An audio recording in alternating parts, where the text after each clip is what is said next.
चलिए, क्या देखे थे लास्ट क्लास में? रूल्स हो गया था ना? कौन सा? मैं अभी सेंड कर देता हूँ क्लास के बाद।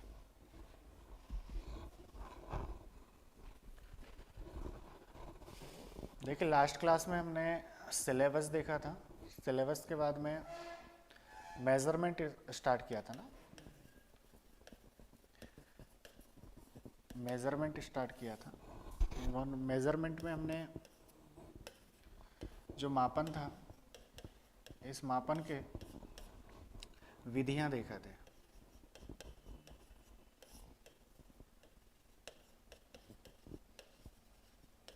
मापन की विधियां देखे थे कि मेज़रमेंट के लिए कौन कौन सी मेथड्स यूज़ करते हैं। इन मेथड्स में हमने 3 मेथड्स देखा था। Direct method, indirect and comparative method. मतलब प्रत्यक्ष, अप्रत्यक्ष और तुलनात्मक।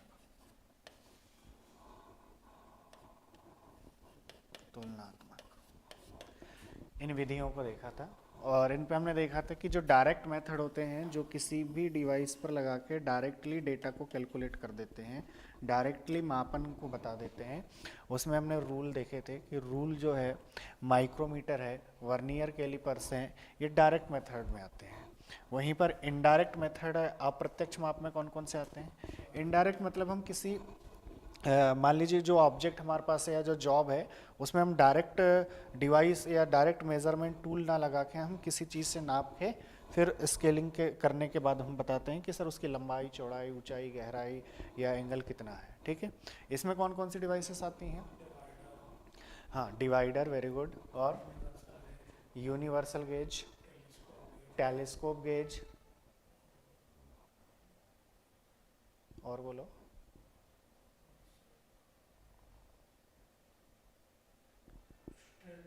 स्ट्रेट एज, है ना? ये सब किस में आते हैं? इनडायरेक्ट में आते हैं। इसके बाद में हमने देखा था कि types of measurement, types of measurement, measurement के प्रकार। ठीक है, मापन के प्रकारों में हमने, मापन के प्रकार में हमने देखा लीनियर मेजरमेंट,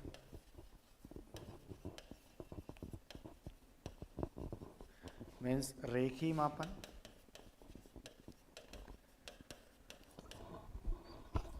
जो किसी लेंथ या रेखा के फॉर्म में माप करके देता हो। जैसे कि एग्जाम्पल इसके क्या क्या देखे थे?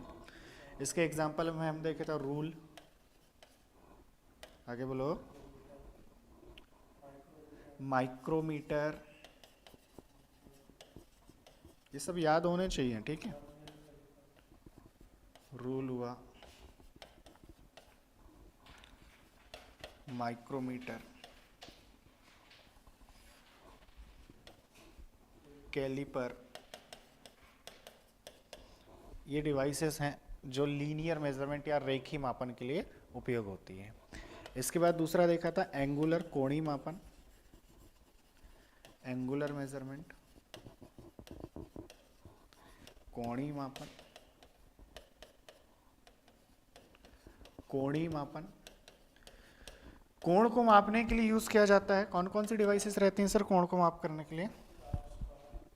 Try square, very good, try square,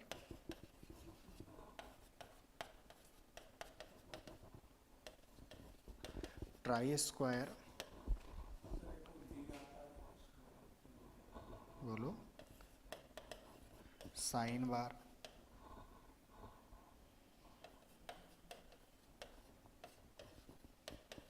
sign bar, vernier bevel indicator,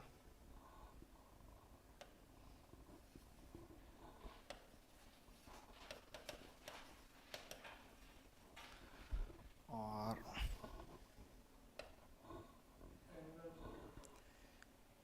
protector, है ना, इनका उपयोग करते हैं। ठीक है, इसके बाद में हमारे पास में है रेडियल मापन, रेडियल मेजरमेंट।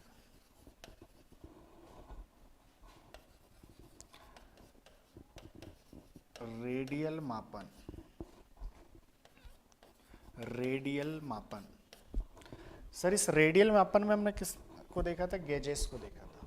इनमें किसको देखा था? गेजेस को देखा था। कौन कौन से गेज थे? रिंग गेज,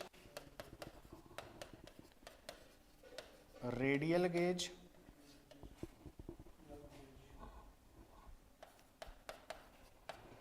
प्लग गेज,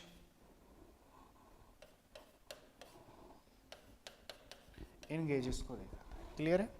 इसके बाद में हमारे पास था सरफेस मेजरमेंट या सरफेस, प्लेन सरफेस मेजरमेंट, है ना, प्लेन सरफेस मेजरमेंट, मतलब समतल सतह की माप। समतल सतह माप में हमने किस चीज को देखा था? सरफेस प्लेट, सरफेस प्लेट देखा था। मतलब ये सब पढ़ने वाले हैं, बस बेसिक बताया था। Surface plate, surface gauge, Hindi में लिख दे रहा हूँ इसको, सरफेस गेज और dial indicator, dial indicator.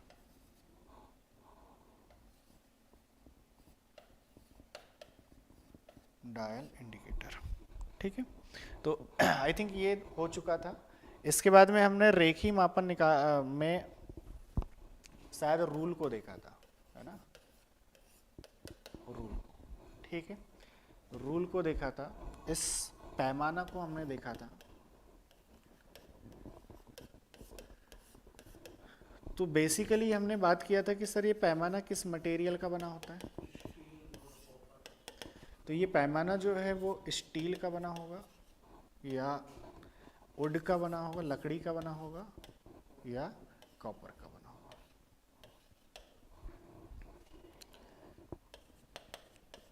Steel का बना होगा या लकड़ी का बना होगा या कॉपर के साथ मिलकर मिश्र तो पीतल वगैरह का भी बन सकता है ना।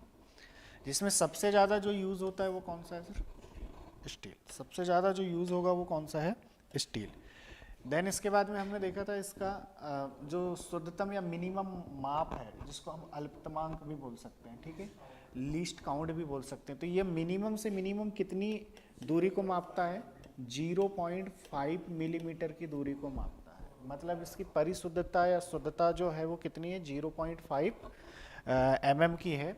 या इंच में देखेंगे हम, इंच में देखेंगे तो कितना होगा? 1/64 इंच, ठीक है, 1/64 इंच। ये इसकी लीस्ट काउंट बोल दें हम या मिनिमम माप बोल दें या इसकी शुद्धता है कि इतनी शुद्धता का माप ये देता है। इसके बाद में हमने क्या देखा था कि सर किसी भी स्केल को निर्दिष्ट कैसे किया जाता है, किसी भी स्केल को स्पेसिफाइड कैसे किया जाता है। तो किसी भी स्केल को स्पेसिफाइड करने के लिए ये क्या कहलाता है? इसका ब्लेड। ब्लेड, इसी ब्लेड की लंबाई से, इसी ब्लेड की लंबाई से, ब्लेड की लंबाई से हम क्या करते हैं?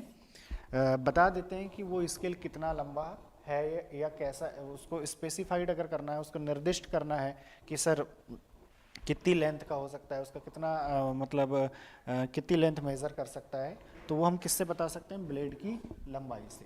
तो कोई भी रूल या पैमाना किससे निर्दिष्ट होता है? ब्लेड की लंबाई से। किससे स्पेसिफाइड करते हैं? ब्लेड की लंबाई से।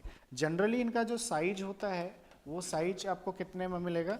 150 mm में होगा या 300 mm में होगा और कुछ जगह 600 mm भी दिख सकता है आपको, 600 mm में मिलेगा। बट जनरली कौन से यूज होते हैं? 15 सेंटीमीटर और 30 सेंटीमीटर वाले। आई थिंक ये भी देख चुका था। इसके बाद में हमने इसके कुछ टाइप्स देखे थे, ठीक है। टाइप्स में कौन कौन से, मैं लिखूंगा नहीं, जनरली बता दूंगा। टाइप्स में कौन कौन से टाइप्स थे सर इसके? टाइप्स में पहला था सॉर्ट रूल। पहला टाइप क्या था? Sort rule. सॉर्ट रूल किस टाइप के रूल होते हैं? तो सर ये एक सेट होता है, बहुत सारे रूल का क्या होता है? सेट होता है। ये बहुत सारे रूल का सेट होता है। साथ ही साथ में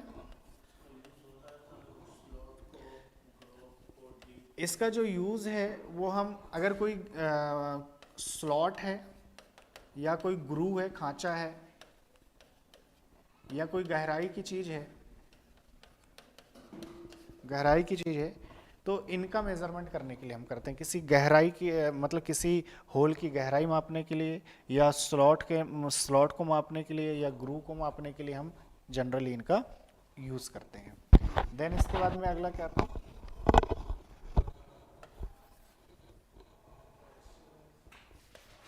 चलो आगे पीछे हो जाएंगे, कोई दिक्कत नहीं है ना। Flexible rule. फ्लेक्सिबल रूल नाम से समझ में आ रहा है कि ये रूल कुछ इस प्रकार से चलेगा। इस प्रकार से आपने जो टेप वगैरह में देखा होगा, है ना, फ्लेक्सिबल रूल ऐसा चलते जाएगा इस टाइप से। फ्लेक्सिबल होता है ये। फ्लेक्सिबल है मीन्स ये MS का बना होगा, माइल्ड स्टील का बना होगा, या जो सॉफ्ट स्टील होती है उसका बना होता है। और इसका बेसिकली यूज़ क्या है सर? बेसिकली यूज़ क्या है? इर्रेगुलर। इर्रेगुलर, इर्रेगुलर मतलब टेढ़ी मेढ़ी सतह की माप करके दे देता है ये। या फिर हम बोले कि सर उत्तल या अवतल सतह जो होती हैं, कॉनकेव और कॉन्वेक्स, कॉनकेव और कॉन्वेक्स, उत्तल और अवतल सतह, उत्तल सतह, अवतल सतह या टेढ़ी मेढ़ी सतह की माप के लिए हम किसका यूज़ करते हैं? फ्लेक्सिबल रूल का यूज़ करते हैं। इसके बाद में हमने देखा था हुक रूल। हुक रूल क्या होता है? इस ब्लेड के लास्ट एंड पर हम क्या करते हैं? हुक लगा देते हैं। लास्ट एंड पर हुक लगा देते हैं, जिस पे एक छोटा सा स्क्रू के थ्रू इसको आगे पीछे करके हम एडजस्ट कर सकते हैं। इस हुक रूल का उपयोग कहाँ करते हैं? हाँ, अगर किसी पाइप के इंटरनल मेजरमेंट करना है तो उसमें हम किसका यूज़ करेंगे? हुक रूल का यूज़ करते हैं। इसके बाद में अगला रूल क्या था हमारे पास? मैं बस नाम पढ़ा दे रहा हूँ, कल तो डीपली पढ़ा दिया है ना। इसके बाद अगला क्या था हमारे पास में? श्रिंक रूल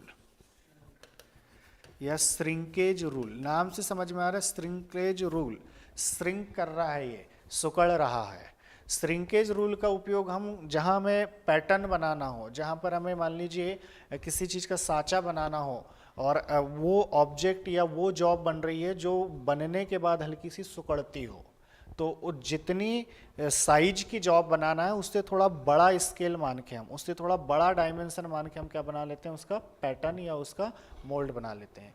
तो मोल्डिंग या पैटर्न को बनाने के लिए या पैटर्न बनाने के लिए जिस स्केल का उपयोग करेंगे वो स्केल क्या कहलाएगा? श्रिंकेज रूल या श्रिंकेज स्केल कहलाएगा। इस श्रिंकेज रूल में एक्चुअल डायमेंशन जो हमको चाहिए होता है, जो एक्चुअल माप चाहिए होता है, उस माप से थोड़ी ज़्यादा माप लेते हैं हम। क्यों? क्योंकि वो ऑब्जेक्ट बनने के बाद हल्का सा सिकुड़ता है, हल्का सा श्रिंक होता है। तो अगर आपको पूछ लेगा कि श्रिंकेज रूल का यूज़ क्या है, तो पैटर्न बनाने या पैटर्न में किस रूल का उपयोग होता है, तो श्रिंकेज रूल का होता है। ऐसा कौन सा रूल है जिसका उपयोग हम उसकी एक्चुअल माप से अधिक माप के लिए करते हैं? तो वो कौन सा है आपका? श्रिंकेज। ये श्रिंकेज रूल बहुत सारे एग्जामों में पूछा गया क्वेश्चन है। इसके बाद में हमने क्या देखा था? हाँ, श्रिंकेज वो तो अलग अलग श्रिंकेज की स्टील का श्रिंक क्या होगा, एल्यूमिनियम का श्रिंक क्या होगा, कास्ट आयरन का श्रिंक क्या होगा, ये हमने श्रिंक देखा था कि वो श्रिंक कितना करते हैं। बट जनरली आपको श्रिंकेज रूल के बारे में ध्यान रखना है, वो तो एडिशनल चीज़ें मैंने लिखवा दिया था। देन इसके बाद में हमने पढ़ा steel rule. Steel rule, steel rule नाम से समझ में आ रहा है। स्टील रूल जो है वो किसका बना होगा? तो आप बोलेंगे सर स्टेनलेस स्टील, ये आया हुआ क्वेश्चन है, ठीक है। Stainless steel, spring steel, spring steel और हाई कार्बन स्टील, इन तीनों चीज का आप बना सकते हैं। अब बात आती है सर कि अगर तीनों ऑप्शन दिए हैं तो क्या आंसर लगाएंगे? तो स्प्रिंग स्टील लगाएंगे। और अगर मैं स्प्रिंग स्टील नहीं है तो हम किसके साथ जाएंगे? हाई कार्बन स्टील के साथ, किसके सॉरी स्टेनलेस स्टील के साथ, किसके साथ जाएंगे, स्टेनलेस स्टील के साथ जाएंगे। तो ये दोनों प्रकार के क्वेश्चंस पूछ चुका है। साथ ही साथ में इसका लीस्ट काउंट भी पूछता है, ये मिनिमम माप भी पूछता है, इसकी शुद्ध माप कितना देता है। तो सर ये 0.5 मिलीमीटर देता है। लास्ट क्लास में मैंने डायग्राम के थ्रू आपको बता दिया था कि सर मिनिमम माप क्या होती है। तो इस स्केल में जो कम से कम माप, आप भी जनरली आपके पास जो स्केल है उसमें देखना 0.5 का मिनिमम माप हम माप सकते हैं, ठीक है।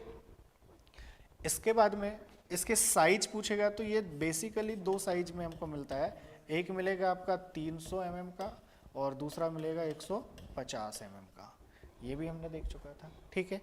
इसके बाद और कौन सा रूल पढ़े थे सर,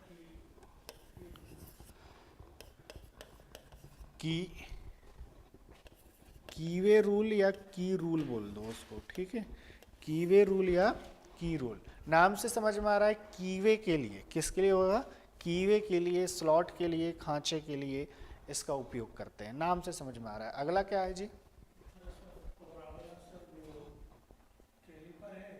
हाँ लास्ट हमने इसके बाद क्या पढ़े थे, कैलिपर, और एक नेरो बचा हुआ है वो भी देख लेंगे ना, कैलिपर।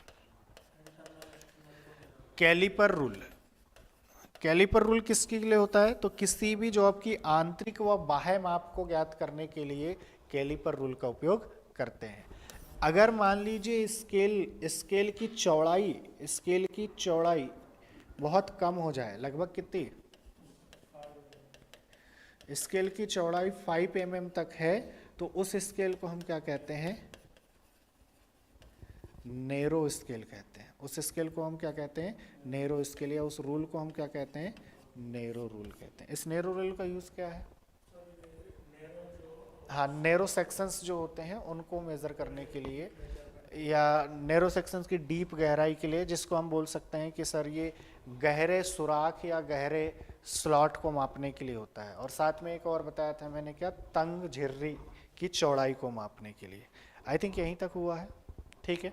चलिए इसके बाद हम देखते हैं, ये जो कैलिपर वर्ड आया है ना, इसी कैलिपर को मैं साथ में पढ़ा दे रहा हूँ ताकि ये एक साथ हो जाए। तो हेडिंग डाल लेना कैलिपर, कैलिपर, हेडिंग डाल लेना कैलिपर।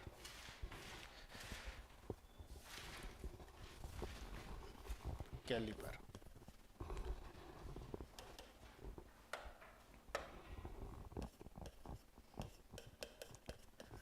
कैलिपर।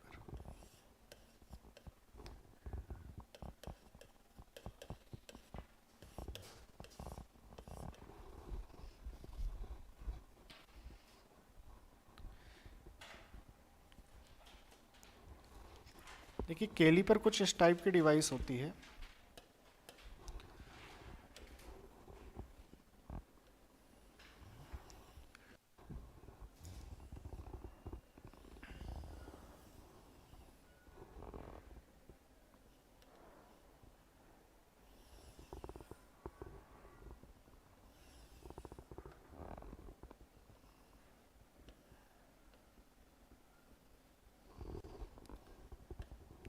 इस प्रकार का एक डिवाइस है जिसको हम कैलिपर बोलेंगे।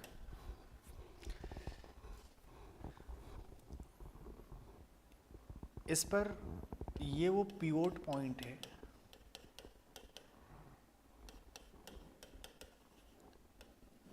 या इसी को हम बोल दें कि ये जॉइंट है। क्या है सर, ये जॉइंट है। इस जॉइंट में हम, ये क्वेश्चन भी पूछता है कि इस जॉइंट में, चलो मैं अभी बाद में बता दूंगा, अभी जनरल देखते हैं ना। ये इस प्रकार का डिवाइस है, मान लीजिए हमें पिवोट पॉइंट या जॉइंट,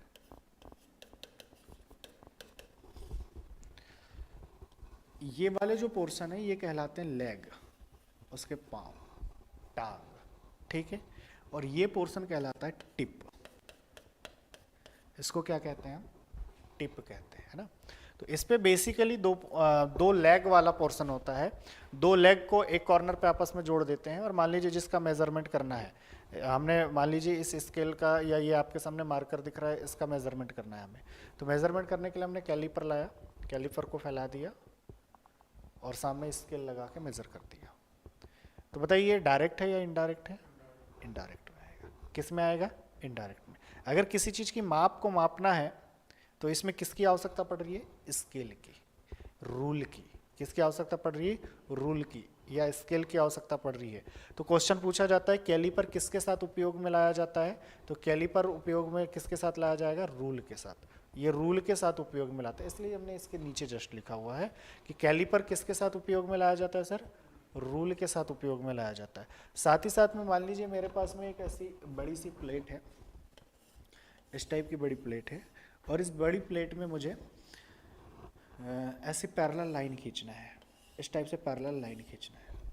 तो इन पैरेलल लाइन के लिए भी हम किसका यूज़ करते हैं? कैलीपर का। हम एक एंड को यहाँ फिक्स कर देंगे और स्केल से मान लीजिए हमको 10 सेंटीमीटर का लाइन खींचना है, तो यहाँ से कैलीपर को 10 सेंटीमीटर फैलाया और आगे इस टाइप की मार्किंग कर दी। अगेन दूसरा 10 सेंटीमीटर में खींचना है, तो यहाँ से 20 सेंटीमीटर लाइन खींचा और आगे इसको इस टाइप से चलाते जाएंगे, इस टाइप से। ठीक है, तो पैरेलल लाइन के लिए भी हो सकता है। साथ ही साथ में इंटरनल या एक्सटर्नल मेजरमेंट के लिए भी हम इसका यूज़ करते हैं। अभी ये अलग अलग प्रकार का होगा। जैसे मान लीजिए मुझे इंटरनल मेजरमेंट करना है, इसका इंटरनल डायामीटर निकालना है, तो कैलीपर हम ऐसा बना देंगे, ये इंटरनल मेजरमेंट के लिए हो गया। मान लीजिए इसका एक्सटर्नल डायामीटर निकालना है, तो एक्सटर्नल डायामीटर के लिए जो कैलीपर्स यूज़ हो गए वो इस प्रकार से। तो ये एक्सटर्नल भी हमने एक्सटर्नल फैला दिया, स्केल से माप लिया कि कितना आ रहा है, इंटरनल फैला दिया, स्केल से मेज़र कर लिया कि कितना आ रहा है। ठीक है, पैरेलल लाइन भी हम खींच सकते हैं, या फिर कोई इस प्रकार से जॉब है आपकी, यहाँ पर इसका सेंटर ड्रॉ करना है, तो वो भी हम निकाल सकते हैं। तो देखेंगे आगे धीरे धीरे। पहली चीज़ तो हमने ये सीखा कि सर ये जो कैलीपर्स होते हैं वो किसके साथ उपयोग में लाए जाते हैं? स्केल के साथ। किसके साथ उपयोग में लाए जाते हैं सर? स्केल के साथ। साथ ही साथ में ये ध्यान रखना है कि जो कैलीपर्स हैं, जो कैलीपर्स हैं वो क्या डायरेक्ट मेजर करके देते हैं? बोलो, क्या प्रत्यक्ष माप है ये? नहीं, प्रत्यक्ष माप नहीं है। ये क्या है? अप्रत्यक्ष माप है, ये इनडायरेक्ट मेजरमेंट है, ये अप्रत्यक्ष के रूप में आता है। तो लिखेंगे हम यह एक अप्रत्यक्ष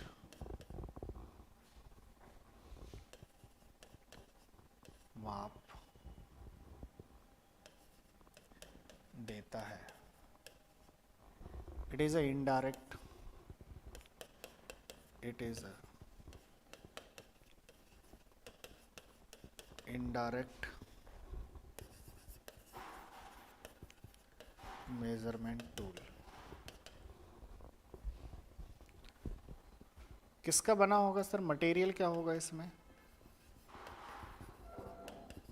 मटेरियल क्या होगा? कौन सी धातु का बना होगा ये? जनरली किसका बना होता है? स्टील का। ठीक है, लेकिन स्टील में कौन सी स्टील होगी? स्टील में कौन सी स्टील होगी? तो याद रखना ये माइल्ड स्टील का भी बनाया जाता है, एमएस का, या फिर हाई कार्बन स्टील का। माइल्ड स्टील का भी बनेगा या हाई कार्बन स्टील का भी बनेगा।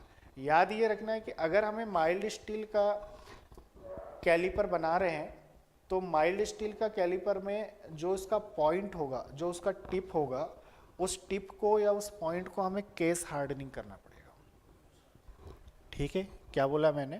कि अगर हम माइल्ड स्टील का बना रहे हैं, माइल्ड स्टील का बना रहे हैं, तो इसका जो टिप है, टिप इन द सेंस इसकी बात कर रहे हैं, ये जो टिप है, ये जो पॉइंट है, टिप या जो पॉइंट मिलेगा हमको, उस टिप को या उस पॉइंट को हमें किससे बनाना पड़ेगा? केस हार्डनिंग से।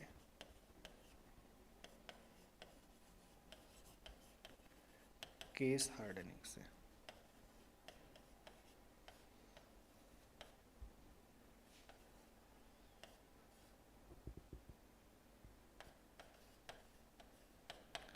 केस हार्डनिंग से बनाना पड़ेगा। ठीक है, क्वेश्चन ये पूछा जाएगा आपको कि बताइए जो साधारण, जो जनरल कैलिपर्स बनते हैं, वो जनरल कैलिपर्स किस मेटल से बनते हैं या किस धातु से बनते हैं? तो सर जो सामान्य या जो साधारण कैलिपर हैं, जो जनरल कैलिपर हैं वो किसके बनाए जाते हैं, माइल्ड स्टील के, ठीक है। लेकिन कुछ स्पेशल केसेस पर आप जब कैलिपर्स यूज़ करोगे तो वो किसके बनेंगे, हाई कार्बन के। हाई कार्बन स्टील के जो कैलिपर्स हैं उनमें जो पॉइंट लोगे, ये जो टिप बनाओगे, ये वाला लास्ट वाला एंड, ये पॉइंट या इस प्रकार से यहाँ से नोक लगी रहती है ना ऐसे, तो ये जो टिप बनाओगे आप, ये जो पॉइंट बनाओगे, ये पॉइंट हार्ड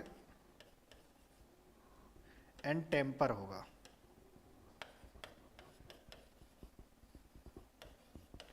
टेम्पर होगा, हार्ड तथा टेम्पर। अब सर ये टेम्पर क्या होता है समझो। टेम्परिंग एक प्रोसेस होती है जिसमें हम ऊष्मा उपचार में बताऊंगा। ऊष्मा उपचार की प्रोसेस है ये कि जब किसी धातु को या किसी जॉब को हमें बहुत ज़्यादा कठोर बनाना हो, क्या बनाना हो, कठोर बनाना हो, हार्ड बनाना हो, तो हार्ड बनाने के लिए हमारे पास 2-3 ऊष्मा उपचार हैं। एक तो हार्डनिंग प्रोसेस खुद होती है, लेकिन हार्डनिंग प्रोसेस के बाद भी, हार्डनिंग प्रोसेस में मटेरियल को हार्ड करते समय उसकी ऊपरी सतह जो होती है वो ब्रिटल हो जाती है, या उसकी ऊपरी सतह में दरारें आने लगती हैं, उसकी ऊपरी सतह में क्रैक्स आने लगते हैं। उसको खत्म करने के लिए फिर से एक ऊष्मा उपचार करते हैं। उस ऊष्मा उपचार को हम क्या कहते हैं, टेम्परिंग प्रोसेस कहते हैं। तो उस टेम्परिंग प्रोसेस द्वारा हम इस नोक को, इस लास्ट वाले टिप को, इस लास्ट वाले पॉइंट को हम क्या कर देंगे, हार्ड कर देंगे। तो अगर हाई कार्बन स्टील का है जिसमें कार्बन का प्रतिशत ज़्यादा है, उस धातु का आप बनाते हैं तो उसको कैसे बनाएंगे, हार्ड और टेम्पर प्रोसेस से। ये भी क्वेश्चन पूछा जाता है कि जो कैलिपर्स के टिप है या कैलिपर्स के पॉइंट हैं वो किससे बनाए जाते हैं, तो सर टेम्पर, कौन सा ऊष्मा उपचार लगाते हैं ये पूछेगा आपको कि किस ऊष्मा उपचार द्वारा इसके टिप को बनाया जाता है, तो वो ऊष्मा उपचार कौन सा है, टेम्परिंग। कौन सा है, टेम्परिंग, या यहाँ पर लिख सकते हैं टेम्पर, ठीक है। टेम्परिंग या टेम्पर अभी याद रखेंगे, टेम्परिंग प्रोसेस यूज करते हैं उसमें। साधारण कैलिपर्स किसके बनाए जाते हैं, ये भी एग्जाम में क्वेश्चन आ चुका है, ठीक है। तो आप माइल्ड स्टील बताएंगे। अब ऐसा भी क्वेश्चन पूछ सकता है कि साधारण कैलिपर्स का जो पॉइंट होता है या जो टिप होता है वो किस विधि द्वारा हार्ड किया जाता है, तो वो कौन सी विधि है, केस हार्डनिंग। ये केस हार्डनिंग भी ऊष्मा उपचार की विधि है और ये टेम्परिंग भी ऊष्मा उपचार की विधि है। तो साधारण कैलिपर्स केस का जो पॉइंट है वो केस हार्डनिंग द्वारा हार्ड किया जाएगा। केस हार्डनिंग मतलब ऊपर ऊपर की सतह को हार्ड करना। और दूसरा, अगर हाई कार्बन स्टील का कैलिपर आप बना रहे हो तो उसको टेम्परिंग प्रोसेस द्वारा उसके टिप को हमें हार्ड करना है। क्या इतनी बात समझ में आ रही, ठीक है। अब बात करते हैं सर कि इसको हम किसके साथ उपयोग करते हैं, स्टील रूल के साथ, रूल के साथ उपयोग करते हैं, ठीक है। तो इसके नीचे लिखेंगे, इसे हम स्टील रूल के साथ उपयोग करते हैं, स्टील रूल के साथ उपयोग करते हैं। It is used with steel rule, it is used with steel rule. अब कैलिपर का साइज क्या होगा, किस साइज का कैलिपर है ये कैसे डिसाइड करते हैं, मतलब कैलिपर को स्पेसिफाइड कैसे करेंगे, इसको निर्दिष्ट कैसे करेंगे। जैसे हमने स्केल को निर्दिष्ट किया था, तो स्केल को निर्दिष्ट किया था ब्लेड की लंबाई से, उसी प्रकार से कैलिपर के साइज को या कैलिपर को निर्दिष्ट किया जाता है ये जो पिवोट पॉइंट है और ये जो टिप पॉइंट है इनके बीच की दूरी, पिवोट पॉइंट और टिप पॉइंट के बीच की दूरी। तो लिखेंगे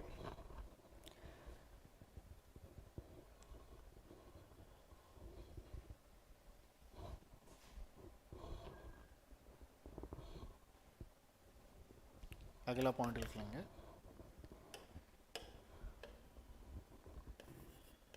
इसे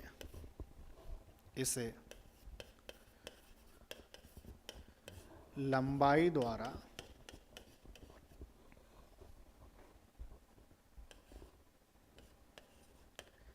निर्दिष्ट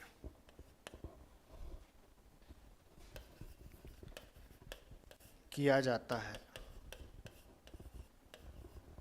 जो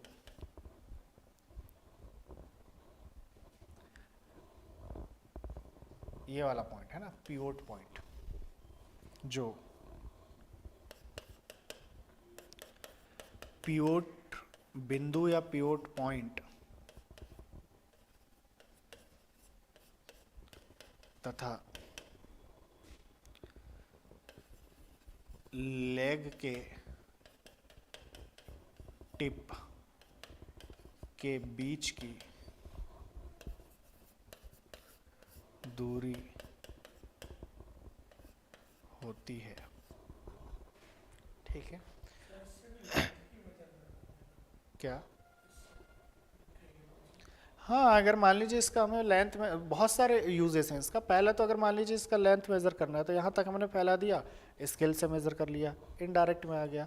दूसरा, अगर हमका इसका डायामीटर निकालना है, आउटर डायामीटर का व्यास निकालना है, तो भी हम क्या करेंगे, यहाँ पर इसको कैलिपर को फंसा दिया, अगर स्केल पे जाके निकाल लिया। मान लीजिए कोई हालो सिलेंडर है, मतलब कोई खोखली धातु है, उसके आंतरिक व्यास को निकालना है, तो आंतरिक व्यास को भी हम आसानी से आंतरिक व्यास में इसको फैला देंगे और बाहर स्केल पे जाके मेज़र कर लेंगे। अब किसी पर समांतर लाइन खींचना है तो समांतर लाइन के लिए भी हम कैलिपर का उपयोग कर सकते हैं। ठीक, इंग्लिश में लिखेंगे, it is a specified by its length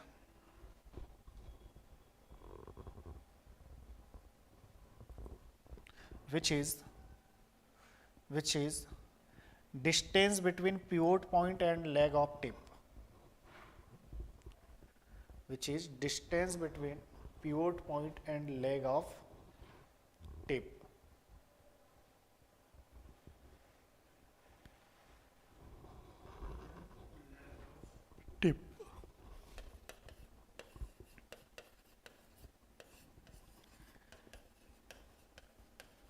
इसकी मापन की शुद्धता, जिसको हम लीस्ट काउंट कहते हैं, कि ये मिनिमम से मिनिमम कितना माप सकता है, मिनिमम से मिनिमम कितना माप सकता है। तो सर ये लास्ट में तो हमने टिप लगा दिया, तो टिप तो आपस में चिपक सकते हैं, मतलब जीरो आ सकता है, लेकिन जीरो पॉसिबल नहीं है, माइनर गैप तो होगा। तो ये स्केल के साथ मेजर कर रहा है, स्केल के साथ मेजर कर रहा है, मतलब स्केल में मिनिमम गैप कितना हो, मिनिमम मेजरमेंट कितना हो सकता है, 0.5 mm। तो जाहिर सी बात है कि यहाँ पर भी ये जो मापन की शुद्धता होगी इसकी, या इसका जो लीस्ट काउंट होगा, या इसका जो मिनिमम मापन होगा, वो कितना होगा सर, 0.5 mm का। कितना होगा, 0.5 mm का। 0.5 mm या 0.5 मिलीमीटर की शुद्धता में ये मापन देता है। 0. ये इधर देखो, अगर हमको कैलिपर के साइज को देखना है कि सर कैलिपर कितना बड़ा है, तो कैलिपर के साइज में हमें देखना होता है पिवोट पॉइंट और ये जो लेग का टिप है इसके बीच की दूरी। इसके बीच की दूरी ही बताती है कि उसका साइज कितना है या फिर वो कैलिपर कितना बड़ा है। तो इनके बीच की दूरी ही बताती है कि कैलिपर का साइज क्या है। तो हमने लिखा है इसे लंबाई द्वारा निर्दिष्ट किया जाता है, जो पिवोट पॉइंट तथा लेग के टिप के बीच की दूरी होती है। क्लियर हो गया इतना? अब हम बात करते हैं टाइप्स ऑफ। ये तो हो गया बेसिक जानकारी कैलिपर की कि किस मटेरियल का बना होता है, कैसे मेजरमेंट करता है, किसके साथ इसको मापता है, कितनी शुद्धता का मेजरमेंट देता है, और साथ ही साथ में इसको स्पेसिफाइड या इसको निर्दिष्ट कैसे किया जाता है। अब कितने टाइप के कैलिपर होते हैं इस पे हम बात करते हैं। Types of caliper.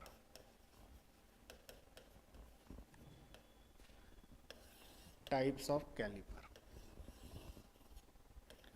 हेडिंग डाल लीजिएगा, टाइप्स ऑफ कैलिपर्स। वैसे तो दो प्रकार के कैलिपर बस होते हैं, ठीक है, बट उनको यूजेस के आधार पर फिर और बांट दिया जाता है। तो दो तरीके से मैं बोल दे रहा हूँ, जॉइंट के आधार पर और यूजेस के आधार पर। ठीक है, हम दो आधार पर इनके टाइप को क्लासिफाई करेंगे। एक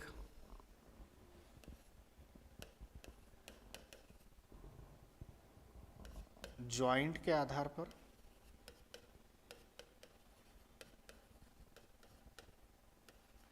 अकॉर्डिंग टू जॉइंट, ठीक है, और दूसरा उपयोग के आधार पर, यूज के आधार पर।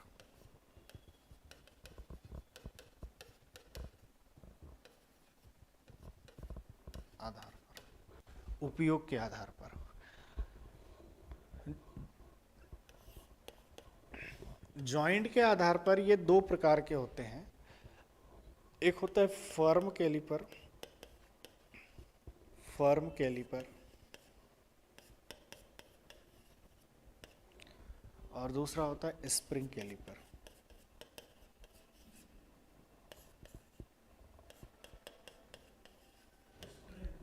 स्प्रिंग कैलिपर, फर्म कैलिपर और स्प्रिंग कैलिपर, ठीक है। या इसी को हम बोलते हैं फर्म जॉइंट कैलिपर और स्प्रिंग जॉइंट। अगर जॉइंट बनाना है तो ऐसा स्प्रिंग जॉइंट और फर्म जॉइंट। फर्म जॉइंट कैसा होगा देखिए, एक सिंपल सा कंस्ट्रक्शन होता है। क्वेश्चन आया हुआ है, एक बार क्वेश्चन पूछ चुका है कि बताइए निम्नलिखित में से कौन सा कैलिपर है जिसे रिविट तथा वाशर द्वारा जोड़ा जाता है। तो देखिए फर्म कैलिपर कुछ इस प्रकार से दिखेगा, जो अभी हमने डायग्राम बनाया था।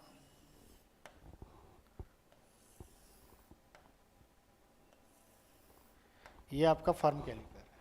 इस फर्म कैलिपर में यहां पर ये जो आपका जॉइंट है, ये जो जॉइंट है, ये जॉइंट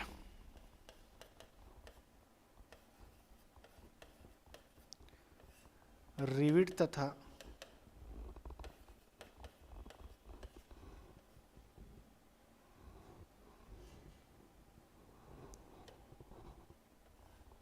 वाशर द्वारा बनाया जाता है। सिंपल सा एक रिविट या कील लगा देंगे और एक साइड पर वाशर कस देंगे। तो इस प्रकार का ये जॉइंट है, तो इससे हम बोलेंगे फर्म जॉइंट कैलिपर। वहीं पर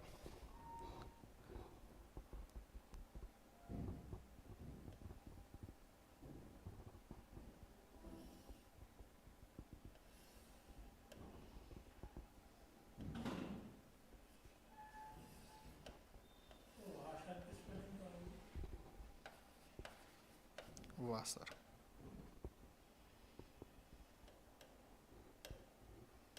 वाशर, ठीक है। अब यहां पर हम क्या कर रहे हैं देखिए, स्प्रिंग का कनेक्शन लगा दिया हमने यहां पर क्या लगा दिया, स्प्रिंग लगा दिया और इधर पर एक नट कस दिया, इस पे नट और स्प्रिंग। ये जो जॉइंट हम बना रहे हैं वो किसकी सहायता से बना रहे हैं, स्प्रिंग की सहायता से बना रहे हैं। तो इस जॉइंट को हम क्या कह देंगे, स्प्रिंग जॉइंट। जी हाँ, स्प्रिंग है, स्प्रिंग जॉइंट। तो इस जॉइंट को हमने क्या बोल दिया, स्प्रिंग जॉइंट। अब कोई जरूरी नहीं है कि आप यहाँ पर ऊपर ही बनाओ, आप ऐसा भी बना सकते हो। मान लीजिए आपके पास में कोई ऐसा कैलिपर है, तो आपने यहाँ से भी कनेक्ट कर दिया और यहाँ पर स्प्रिंग बना के नट लगा दिया, इससे भी वो कर सकते हो। वो तो डिपेंड करता है, अलग अलग कंपनीज जो जैसा बनाती है उसके आधार पर आप यहाँ पर टॉप पर भी लगा सकते हो, इधर नीचे पर भी लगा सकते हो, बीच में भी लगा सकते हो। तो इस टाइप से भी आप इसको बना सकते हैं, कोई दिक्कत नहीं है। बस यहाँ नाम से समझना है हमको कि अगर मैं फर्म जॉइंट की बात कर रहा है तो सिर्फ वहाँ पर रिविट और वाशर लगा होगा, और अगर स्प्रिंग जॉइंट की बात कर रहा है तो वो जॉइंट स्प्रिंग द्वारा लगा होगा। दोनों जो लेग हैं, दोनों जो पाँव हैं, ये स्प्रिंग से कनेक्ट होंगे या स्प्रिंग द्वारा जुड़े हुए होंगे, और अगर वो रिविट और वाशर द्वारा जुड़े हुए हैं तो उसको फर्म कहते हैं। ठीक है, अरे क्लियर है। चलो दूसरा जो है यूजेस के आधार पर,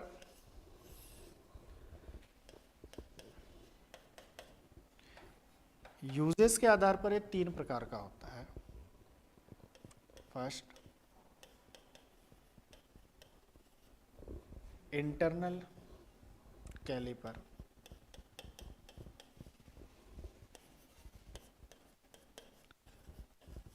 आंतरिक कैलिपर। दूसरा एक्सटर्नल कैलिपर, आ जाइए, एक्सटर्नल कैलिपर।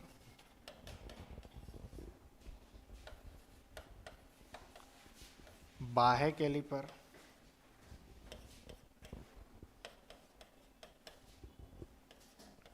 बाह्य कैलिपर। और तीसरा और मोस्ट इंपॉर्टेंट, तीसरा और मोस्ट इंपॉर्टेंट होता है जेनी कैलिपर।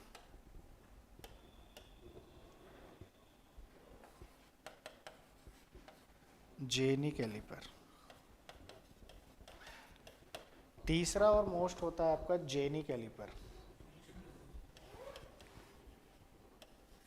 जेनी कैलिपर, इनके नाम बस लिख लीजिए। खैर जेनी कैलिपर के 3-4 नाम है, बट यहाँ नहीं हो पाएंगे, अपन एक एक से सारे कैलिपर्स को नीचे समझेंगे।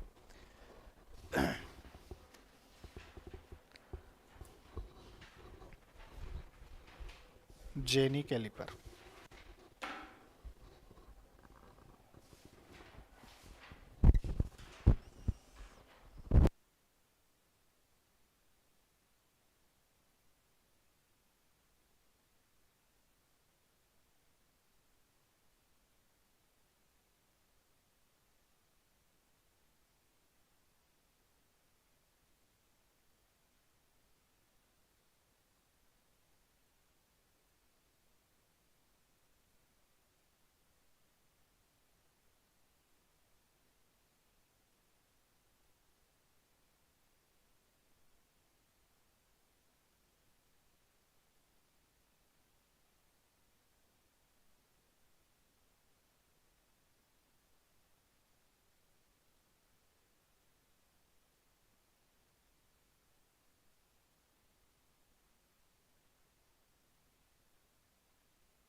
हो गया। चलो, तो पहला हम लिखेंगे इंटरनल, देखते हैं ना। फर्स्ट हेडिंग डाल लीजिएगा आंतरिक कैलिपर।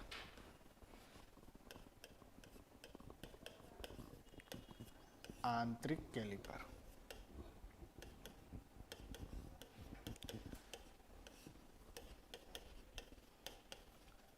इंटरनल कैलिपर, आंतरिक कैलिपर, इंटरनल कैलिपर, आंतरिक कैलिपर, इंटरनल कैलिपर। ठीक है, कुछ इस प्रकार से दिखेगा। देखिए, नाम से समझ में आ रहा है। मान लीजिए हमारे पास कोई ऐसे जॉब बनाना हो, या ऐसी कोई जॉब बनी बुनाई है, इस टाइप से कोई जॉब दिख रही है।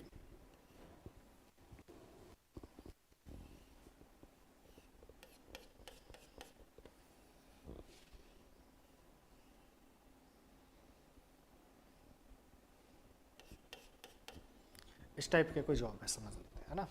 आपको बताना है कि सर ये वाला गैप कितना है, ये वाला गैप कितना है। ठीक है, अब यहाँ स्केल फंसाएंगे तो दिक्कत हो जाएगी। क्या स्केल फंसा सकते हैं आप रूल डाल सकते हैं। आपने रूल डाला, फंस गया, रूल ही फंस गया, है ना।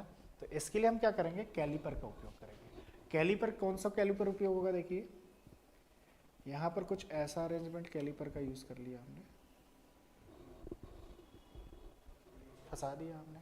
ठीक है, यहाँ से ये टचिंग पॉइंट आ गया, ये टचिंग पॉइंट आ गया, इसको उठाएंगे और उठा के हम कहाँ रख देंगे, फिर स्केल के पास। स्केल से हम फिर लंबाई, जैसे ये मान लीजिए ये इस टाइप से फैला दिया हमने और उठा के स्केल पर मेजर कर दिया। ठीक है, तो ये किस चीज़ को मापता होगा सर, इंटरनल डायमेंशंस को, आंतरिक माप को। मान लीजिए कोई खोखला बेलन है, खोखले बेलन का आंतरिक व्यास निकालना है तो हम किससे निकाल सकते हैं? इसी से निकाल सकते हैं। जैसे देखो ये खोखला बेलन है, अब मैंने आपसे पूछा कि इसका आंतरिक व्यास कितना होगा, तो आप बोलेंगे सर आसानी से हम निकाल सकते हैं, कोई दिक्कत नहीं। यहाँ पर हम क्या करेंगे, कैलीपर फंसाएंगे, ये कैलीपर फंसा दिया हमने।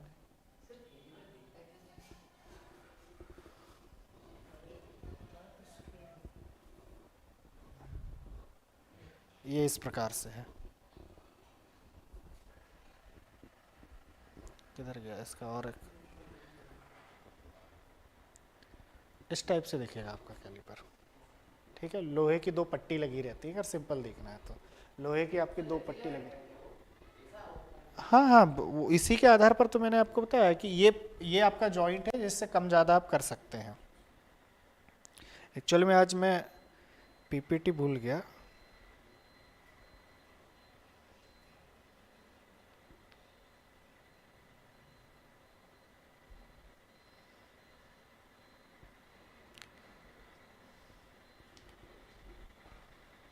ये है देखो सेम, ये आपका स्क्रू वाला है, अभी प्राइस दिखा रहा है।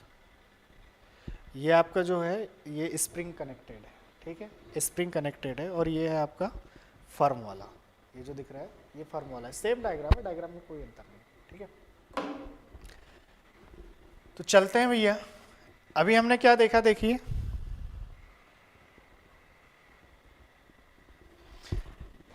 इस प्रकार से अगर कोई खांचा है तो उसकी आंतरिक चौड़ाई निकाल सकता है, या फिर कोई खोखली चीज है तो उसका आंतरिक व्यास निकाल सकता है। मतलब ये बनने में कैसा दिखेगा, देखो किस प्रकार से बनेगा, ये कुछ इस प्रकार से दिखेगा। हाँ, दोनों यूज कर सकते हो, स्प्रिंग वाला भी यूज कर सकते हो आप, और फर्म वाला भी यूज कर सकते हो। मैं अभी फर्म वाला बता दे रहा हूँ, स्प्रिंग वाला होगा तो स्प्रिंग कनेक्शन होगा, थोड़ा समझो जो बाद में आए वो। यहाँ पर जो जॉइंट के आधार पर ये जो दोनों पांव हैं, इन दोनों पांव को हम दो तरीके से जोड़ सकते हैं, एक स्प्रिंग की सहायता से और दूसरा आप रिविट की सहायता से। तो अगर रिविट की सहायता से, कील की सहायता से जोड़ते हैं तो वो क्या कहलाता है, फर्म जॉइंट कहलाता है, ठीक है। और अगर मान लीजिए आप स्प्रिंग वगैरह से जोड़ते हैं उसको तो वो क्या कहलाएगा, स्प्रिंग जॉइंट। तो दोनों तरीके के यूज कर सकते हो, कोई दिक्कत नहीं है इसमें। बस ये है कि स्प्रिंग वाला आसानी से एडजस्ट हो जाता है और कील वाले में थोड़ा सा मैनुअली वो करना पड़ता है, थोड़ी ताकत लगती है। इधर देखो थोड़ा सा,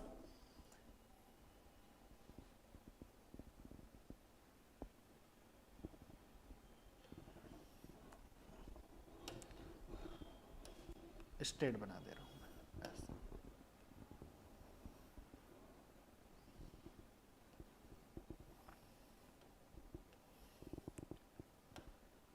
ये हो गया आपका लेग,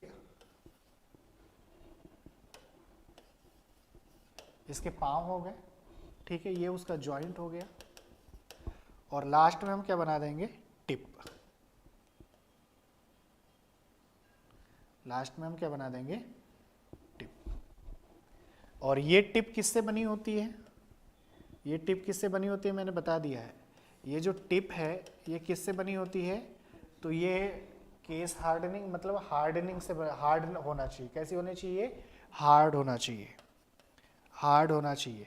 अभी हार्ड दो तरीके से हो सकती है, मैंने पढ़ा चुका हूं अभी, या तो टेम्परिंग प्रोसेस से,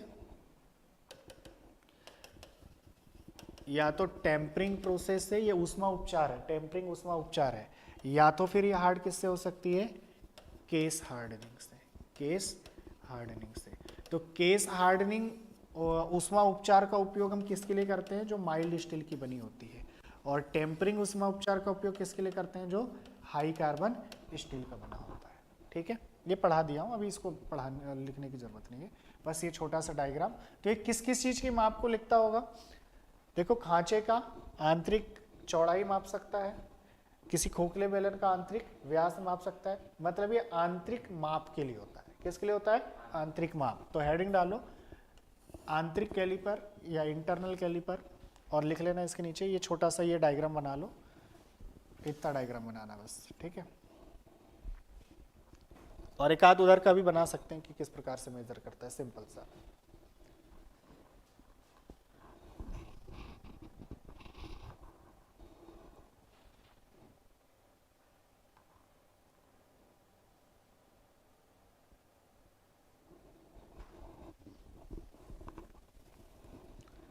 बना ली डायग्राम, लिखो यह अंदरूनी माप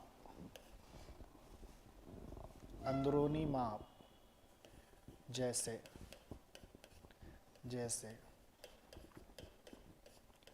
खांचे की चौड़ाई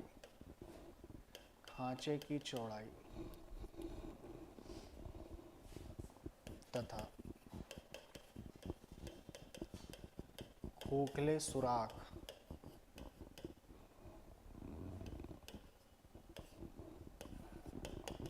का व्यास मापने के लिए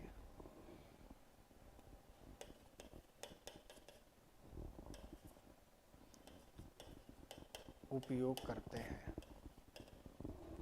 या उपयोग आता है ना, उपयोग आता है या ओनली मापता है, ऐसा लिख लें, इतना टफ भी ना करें इसको।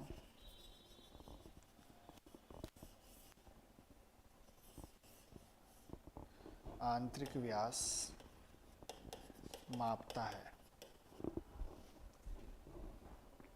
It is used for internal measurement like as width of slot and internal diameter of hole। अब ध्यान दो, ये सुराख वगैरह के लिए हमारे पास कौन सा रूल था? Hook rule. हाँ, नेरो तो छोटे स्लॉट के लिए होता है, जो लंबे सुराख हैं, गहरे सुराख हैं, उसके लिए क्या होता है हमारे पास? Hook rule. तो ये जो कैलिपर्स हैं वो किसके साथ उपयोग में लाए जाते हैं? रूल के साथ। किसके साथ उपयोग में लाए जाते हैं? रूल के साथ।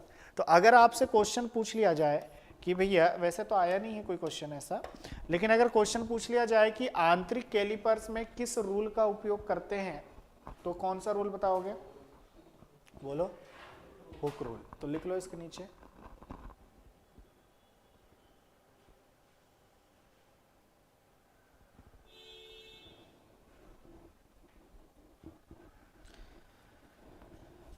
इसे हुक रूल की सहायता से आसानी से सेट कर सकते हैं। इसे हुक रूल की सहायता से आसानी से सेट कर सकते हैं।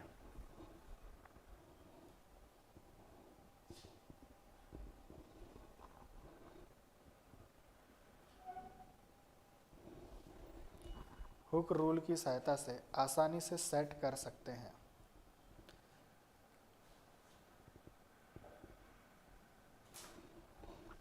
फिर अगला लिखना, इसके लेग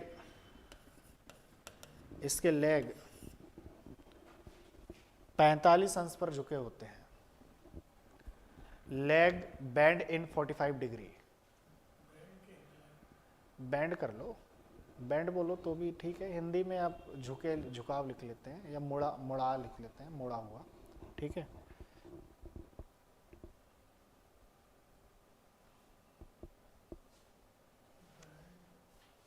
एट 45 डिग्री। इसके लेग 45 अंश पर झुके होते हैं या मुड़े होते हैं? झुके होते हैं या मुड़े होते हैं। चलिए अगली बात करते हैं हम। Next, outer caliper. Outer caliper, outer caliper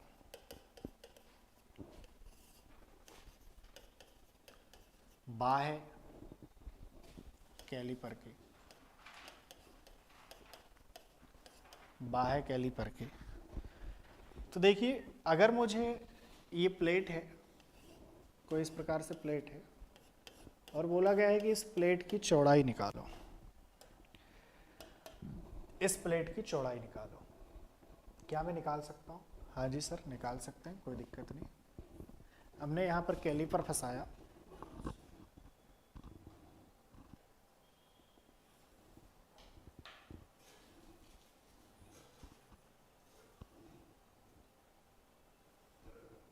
ये कैलिपर फंसा दिया। क्या चौड़ाई निकाल सकते हैं? निकाल सकते हैं, कोई दिक्कत नहीं। लंबाई भी, अगर छोटे जॉब है तो लंबाई भी हम इसकी बता सकते हैं। अगर मान लीजिए कोई जॉब इस प्रकार से है, इस प्रकार से है, और बोलेगा इसकी मोटाई निकालो, तो क्या मोटाई निकाल सकते हैं? क्या मोटाई निकाल सकते हैं? हाँ जी सर, इसकी मोटाई भी निकाल सकते हैं। यहाँ से हम क्या करेंगे, हमने ये कैलीपर फंसाया और हमने मोटाई निकाल के बता दिया। ठीक है, क्या बता सकते हैं मोटाई भी? अच्छा, मान लीजिए हमारे पास कोई एक इस प्रकार की जॉब है और इससे आपको पूछ रहा है कि इसका बाह्य व्यास कितना होगा, बताइए। निकाल सकते हैं बाह्य व्यास भी? अब तो समझ गए होंगे। इस प्रकार से हम इसका बाह्य व्यास भी निकाल सकते हैं। ठीक है, तो इसका उपयोग किसके लिए करते होंगे? बाहरी माप के लिए। इसका उपयोग किसके लिए करते होंगे? बाहरी माप के लिए। तो लिख लीजिए, इसका उपयोग चपटी जॉब की लंबाई, चौड़ाई तथा मोटाई, इसका उपयोग चपटी जॉब की लंबाई, चौड़ाई तथा मोटाई, चपटी जॉब, ये जो हमने बनाया है ना, इस टाइप का कोई प्लेट है ना, चपटी जॉब, लिख दूं क्या? इसका उपयोग चपटी जॉब की लंबाई, चौड़ाई, मोटाई तथा गोल जॉब, जॉब मतलब वर्कपीस की बात कर रहे हैं ना, गोल जॉब की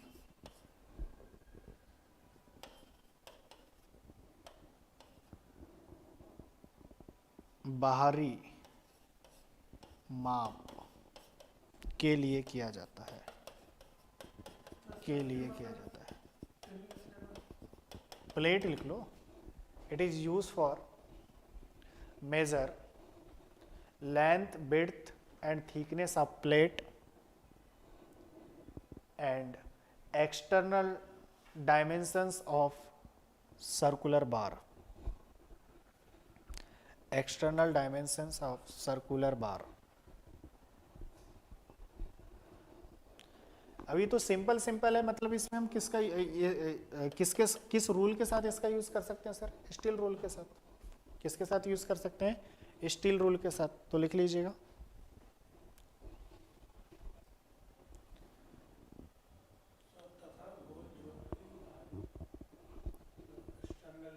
हाँ, external dimensions of circular job लिखो।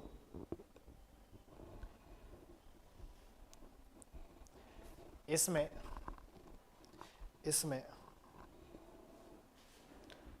स्टील रूल की आवश्यकता पड़ती है, स्टील रूल की आवश्यकता पड़ती है।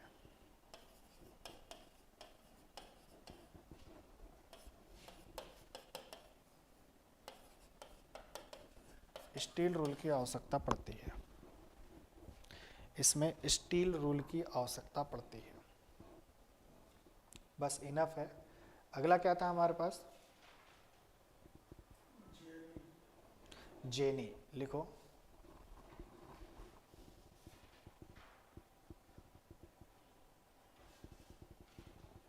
अगली हेडिंग डालो, जेनी।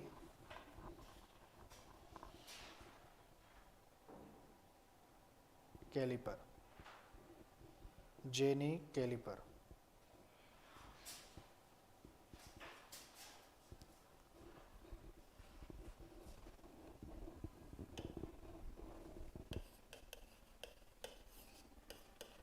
Jenny caliper.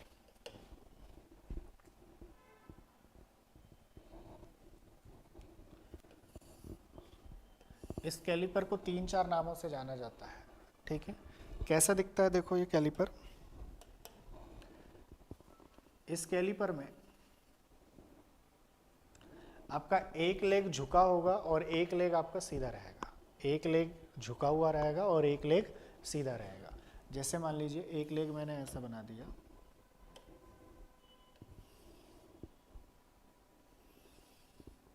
इस टाइप का एक लेग होगा। तो दूसरा लेग जो होगा आपका कुछ ज़्यादा ही झुका देगा,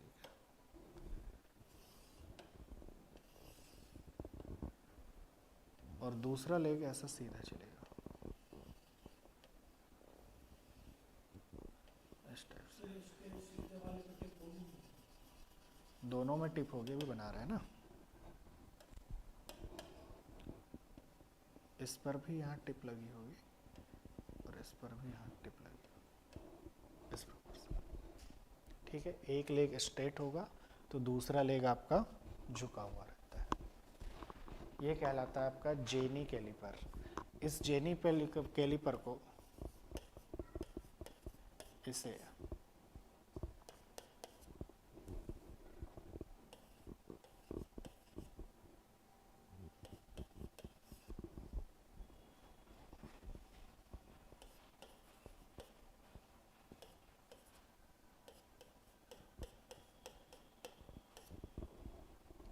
ऑड लेग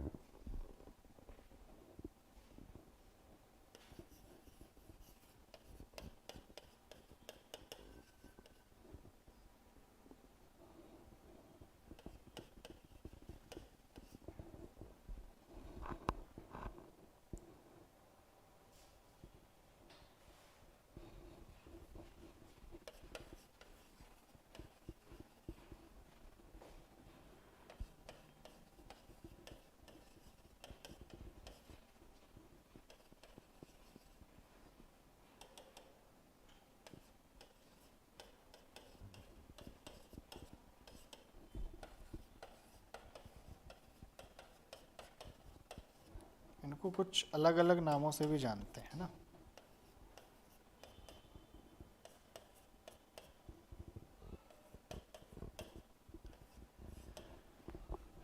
इसको ओल्ड लेग भी बोला जाता है, लेग एंड पॉइंट भी बोला जाता है। एक लेग और एक पॉइंट होता है, ठीक है, तो लेग एंड पॉइंट भी बोला जाता है। साथ ही साथ में इसको हार्मेफोडाइट भी बोला जाता है। तो इससे 3 नाम से और जाना जाता है। आपको क्वेश्चन पूछ लेगा हार्मेफोडाइट कैलिपर किस कैलिपर को कहते हैं, या ओड लेग कैलिपर किस कैलिपर को कहते हैं, या लेग एंड पॉइंट कैलिपर किसको कहते हैं। तो ये जेनी कैलिपर के ही नाम है, जेनी कैलिपर के ही ये नाम है।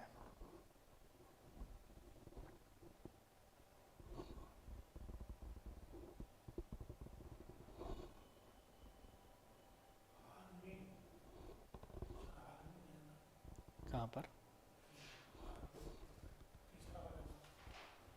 हर्मे, HERME।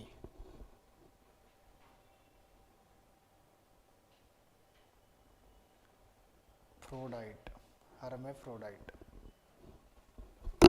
हर्मेफ्रोडाइट।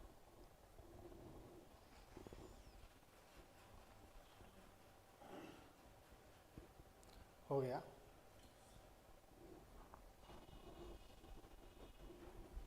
चलो, इसका यूज किस चीज के लिए करेंगे? देखिए, अगर मान लीजिए हमारे पास कोई एक फिनिश जॉब है, फिनिश जॉब मतलब फाइनल जॉब। इस फाइनल जॉब पर हमें कुछ ऐसी लाइन खींचनी हो,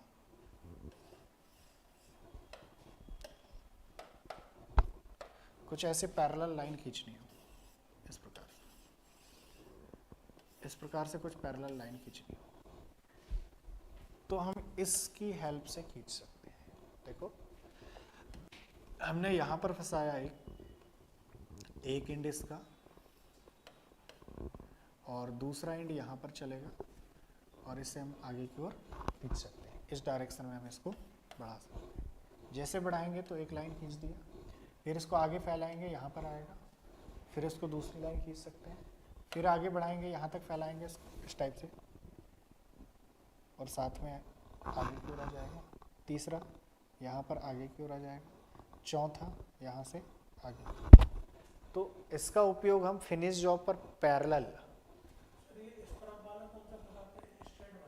हाँ, ये आप मान लीजिए ये सिंपल सा है। अगर आपने इसको इधर स्ट्रेट फंसा दिया तो हल्का इधर झुका के फिर आपको चलाना पड़ेगा। आपने तिरछा वाला यहाँ लगा दिया तो आपको इधर झुका के चलाना पड़ेगा। हल्का सा चलाते समय हल्का सा झुका देते हैं, ठीक है। तो पहला तो समानांतर रेखा खींचने के लिए, पहला काम क्या है, समानांतर रेखा खींचने के लिए। अगर कोई गोल जॉब है, अगर कोई गोल जॉब है तो इस गोल जॉब का केंद्र निकालने के लिए, इस गोल जॉब का केंद्र ज्ञात करने के लिए कि सर उस गोल जॉब का केंद्र कहाँ पर होगा, तो केंद्र को ज्ञात करने के लिए भी हम किसका उपयोग करते हैं, जेनी कैलिपर का। तो लिखो इसका उपयोग, इसका उपयोग, इसका उपयोग फिनिश जॉब, फिनिश जॉब में समानांतर लाइन, समानांतर लाइन या रेखा, समानांतर रेखा, फिनिश जॉब में समानांतर रेखा, इसको आईएमपी कर लेना, ये क्वेश्चन आया हुआ है। फिनिश जॉब में समानांतर रेखा कॉमा कॉमा गोल जॉब का केंद्र, गोल जॉब का केंद्र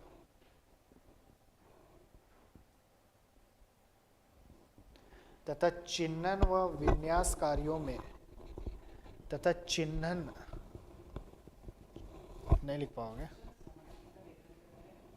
समानांतर रेखा कॉमा गोल जॉब का केंद्र, गोल जॉब का केंद्र ज्ञात करने में, गोल जॉब का केंद्र ज्ञात करने में तथा चिन्हन, चिन्हन व विन्यास कार्यों में it is used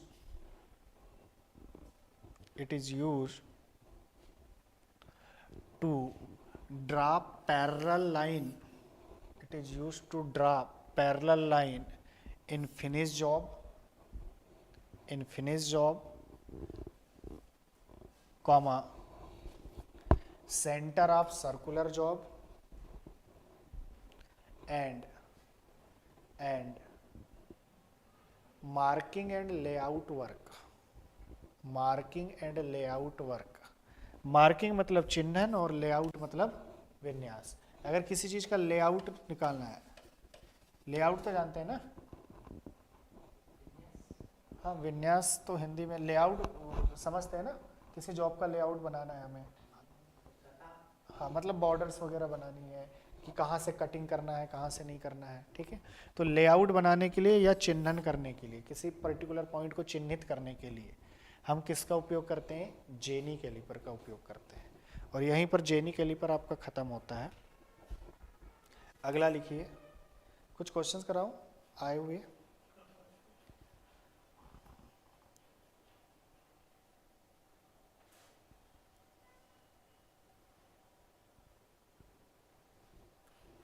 चलिए फिर आगे बढ़ते हैं, नेक्स्ट हेडिंग डाल लीजिए। मैं दो चार क्वेश्चन आपसे पूछ लेता हूँ जो आए हुए हैं, फिर आगे बढ़ते हैं अपन।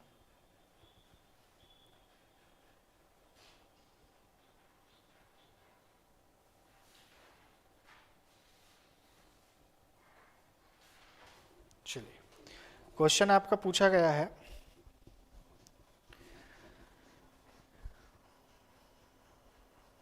निम्नलिखित में से किसका प्रयोग किसी भाग के सिरे के समानांतर रेखा खींचने के लिए किया जाता है। ये 2017 में पूछा गया है फिटर पर। Which of the following can be use to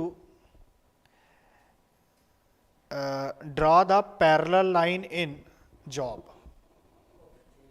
option है vernier caliper, screw gauge, divider और हर्मोफाइडाइट कैलिपर। तो कौन सा आएगा भैया, हर्मोफाइडाइट कैलिपर। हाँ जेनी ऑप्शन नहीं है, उसके दूसरे नाम दिए हैं, इसको 3-4 नाम से जानते हैं, जेनी लगाते लेकिन जेनी दिया नहीं है वो, है ना। अगला पूछा गया है,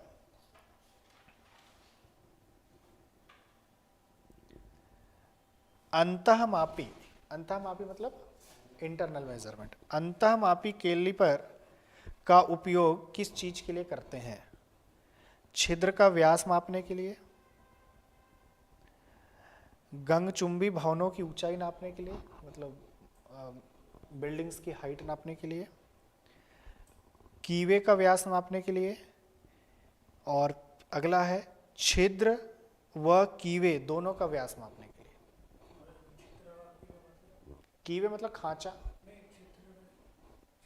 छिद्र व कीवे का व्यास मापने के लिए। सिंपल सा है, पहला ऑप्शन दिया हुआ है किसी होल का आंतरिक व्यास मापने के लिए, दूसरा है किसी बिल्डिंग की ऊंचाई नापने के लिए, तीसरा है किसी खांचे की चौड़ाई नापने के लिए, चौथा है खांचे की चौड़ाई तथा छिद्र का व्यास नापने के लिए। क्या आंसर आएगा? दोनों आएगा, अभी हमने पढ़ा हुआ है। इंटरनल जो होगा ये दोनों काम कर सकता है, ये इस खांचे की चौड़ाई भी नाप सकता है और इंटरनल व्यास भी नाप सकता है। ठीक है, तो सही आंसर क्या होगा? होल की इंटरनल डायामीटर एंड कीवे की चौड़ाई नापने के लिए, है ना। इसके बाद में पूछा गया है एक स्लॉट की चौड़ाई को मापने के लिए किस प्रकार के कैलिपर का उपयोग करते हैं। स्लॉट मतलब प्लेन सरफेस है, उसकी चौड़ाई नापने के लिए किसका उपयोग करते हैं? आंतरिक, बाह्य, जेनी, लोड कैलिपर। समझ गए? अगला है odd leg caliper. Odd leg caliper का उपयोग क्या है? ऑप्शन सुन लो। बोर का व्यास ज्ञात करने के लिए, बाहरी व्यास ज्ञात करने के लिए, बेलनाकार वस्तु के केंद्र का पता लगाने के लिए, और लंबाई को मापने के लिए। थर्ड, बेलनाकार वस्तु का केंद्र मापने के लिए। यही था हमारे पास, पूछा गया था ओल्ड लेग। ओल्ड लेग का उपयोग क्या होता है? तो ये देखो, गोल सतह की केंद्र निकालने के लिए, तो बेलनाकार सतह का केंद्र मापने के लिए इसका उपयोग करते हैं। ठीक है, इसके बाद पूछा गया है शीघ्र जमाव के लिए कौन सा कैलिपर का उपयोग किया जाता है। शीघ्र जमाव मतलब अच्छे से जमाव होने के लिए। तो हमारे पास दो हैं, एक है रिविट वाला और एक है स्प्रिंग वाला। तो अच्छा जमेगा कौन सा? स्प्रिंग वाला, सिंपल सी बात है। तो यहाँ ऑप्शन पूछा गया spring caliper, firm caliper, jenny caliper, lap joint caliper. कौन सा आएगा? Spring caliper. इसके बाद में है ऑड लेग कैलिपर को किस नाम से नहीं जाना जाता है। ऑड लेग को किस नाम से नहीं जाना जाता है? ऑप्शन है transfer caliper, jenny caliper, hermaphrodite caliper, odd leg caliper. Transfer caliper ऐसा कोई नाम नहीं होता है।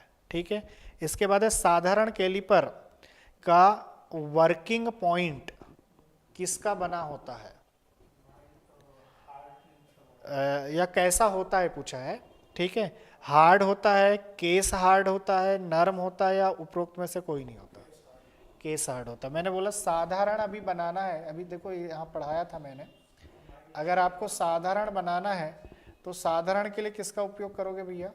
नॉर्मल अगर कैलिपर्स बनाने हैं, अरे यार चला गया वो, नॉर्मल कैलिपर्स बनाना है तो उसका टिप किससे बनाना चाहिए? केस हार्डनिंग से, है ना, जो MS का बना होता है।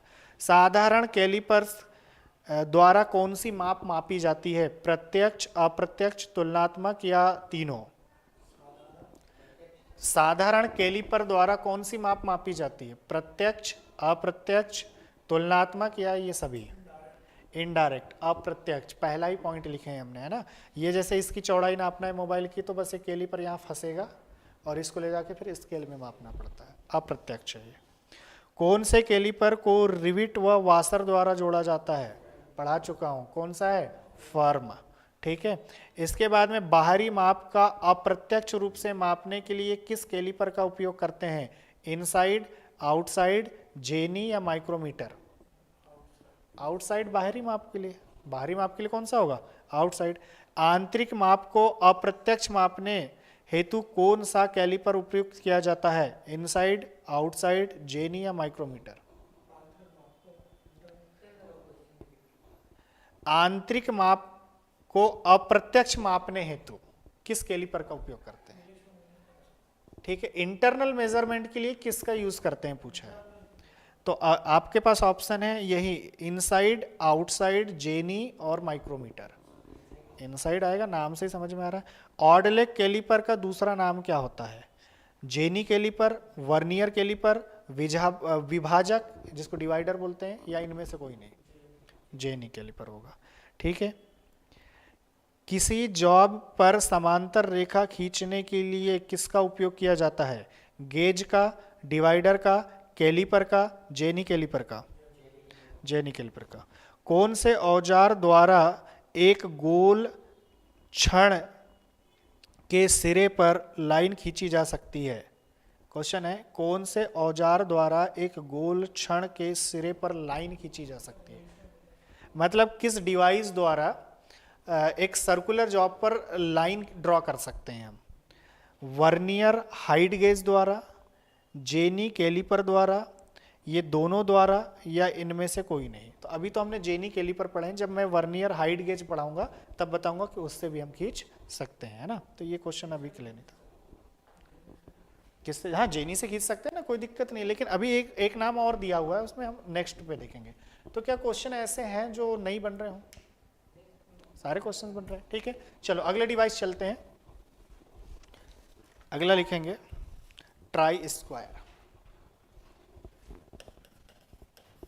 ट्राई स्क्वायर, ट्राई स्क्वायर चलेंगे। वो माइक्रोमीटर और वर्नियर कैलिपर से एक साथ पढ़ेंगे, उसमें बहुत सारी चीज़ें है ना। ये छोटी छोटी डिवाइसेस मैं पहले ख़त्म कर दूंगा, फिर वो वर्नियर कैलिपर्स, माइक्रोमीटर, जो बड़ी डिवाइसेस हैं जिसमें बड़ा कैलकुलेशन से, वो इसके बाद देखेंगे। ट्राई स्क्वायर देखा है? ट्राई स्क्वायर, अरे देखा है नहीं देखा? ट्राई स्क्वायर कुछ इस प्रकार से डिवाइस होती है।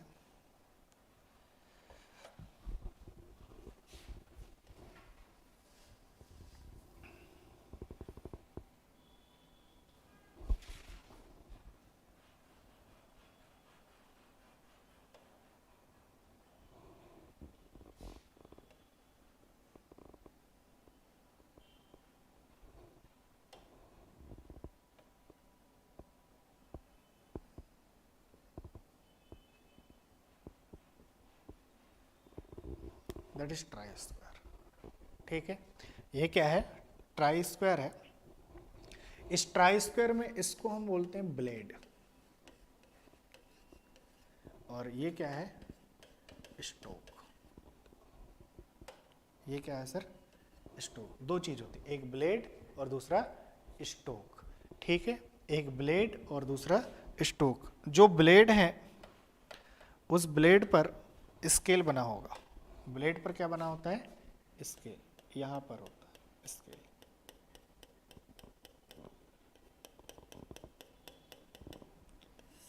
इस पर स्केल लगा होता है, यहां पर स्केल लगा होता है। ठीक है, अब सर इसकी जो ब्लेड है, इसकी जो ब्लेड है वो ब्लेड स्टील की बनाई जाएगी। किसकी बनाई जाएगी? स्टील की। और जो स्टोक है, स्टोक तो सिर्फ मजबूती के लिए रहता है, वो उतना ज़्यादा इंपॉर्टेंस, इसमें जंग लगने के चांसेस रहते हैं, इसलिए इसको किसकी बनाते हैं हम? स्टील की। ये स्टील की बनी होती है। और जो स्टोक है, इस स्टोक को हम बना सकते हैं वैसे तो कास्ट आयरन, स्टील और एल्यूमिनियम का बना सकते हैं, बट ये कॉस्टली होते हैं। हम किसका जनरली यूज़ करते हैं? कास्ट आयरन का। मैंने राइट का निशान लगा दिया है। किसका यूज़ करते हैं हम? कास्ट आयरन का।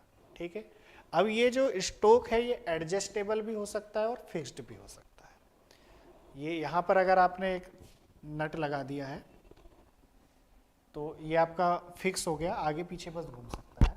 और एडजस्टेबल मतलब आप इसको ऊपर नीचे भी कर सकते हो। ठीक है, तो दो तरीके से हो सकता है, या तो ये पूरा फिक्स रहेगा या तो एडजस्टेबल रहेगा। ठीक है, तो दोनों तरीके के हम यूज़ कर सकते हैं, एडजस्टेबल भी यूज़ कर सकते हैं और फिक्स्ड भी यूज़ कर सकते हैं। अभी लिखवा रहा हूँ ना, चिंता मत करो। तो ये किस चीज़ को मैं मापेगा सर? नाम से समझ में आ रहा, किस चीज़ को नाप सकता है ये? पहली चीज़ तो मान लीजिए इस टेबल का मुझे फ्लैटनेस चेक करना है, या ये जो वॉल दिख रही है आपके सामने, इसका फ्लैटनेस चेक करना है कि फ्लैट है या नहीं। तो मैं क्या करूँगा, इस पोर्शन को, ये मान लीजिए ये है आपके पास ट्राई स्क्वायर, यहाँ फंसा के देख लूँगा। अगर ये गेपिंग दिख रही है मतलब फ्लैट नहीं है, ये चिपक गया मतलब फ्लैट है। तो तो एक तो सरफेस की फ्लैटनेस भी चेक कर सकता है ये, साथ ही साथ में ये देखना है कि कॉर्नर रियल में 90 डिग्री पर बना है या नहीं बना, 90 अंश का कोण मापने के लिए 90 डिग्री पर बना है या नहीं बना, 90 डिग्री पर बना है या नहीं बना, ये भी चेक करने के लिए हम किसका यूज करते हैं, किसका यूज करते हैं, ट्राइस्टर का। फिर यहाँ पर अभी मार्किंग, बराबर मार्किंग देना है, उसके लिए भी बताऊंगा एक एक यूजेस। अब ये जो ब्लेड है और स्टोक है, इन दोनों के बीच में जो कोण होगा वो कितने डिग्री का होगा सर, 90 डिग्री का। इन दोनों के बीच में जो कोण होगा वो कितने का होगा, 90 डिग्री का होगा। तो लिखेंगे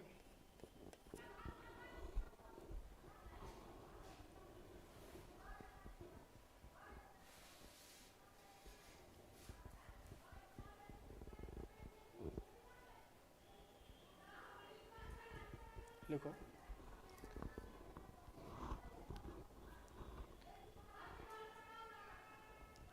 इसका उपयोग या यह चेकिंग तथा मार्किंग टूल है, यह चेकिंग तथा मार्किंग टूल है, चेकिंग तथा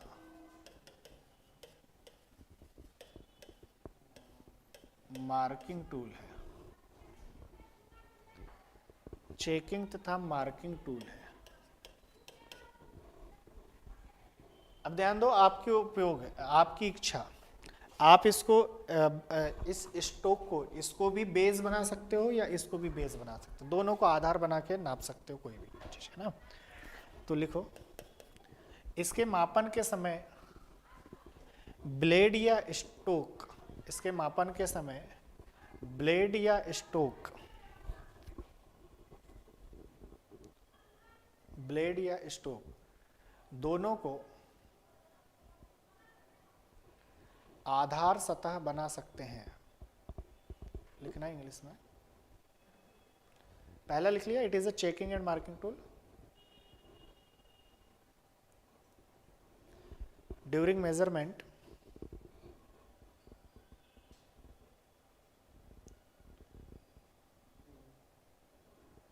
both blade or stoke, both blade or stoke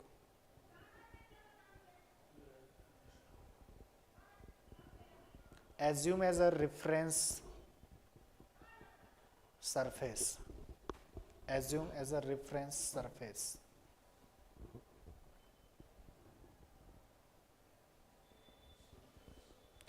assume as a reference surface।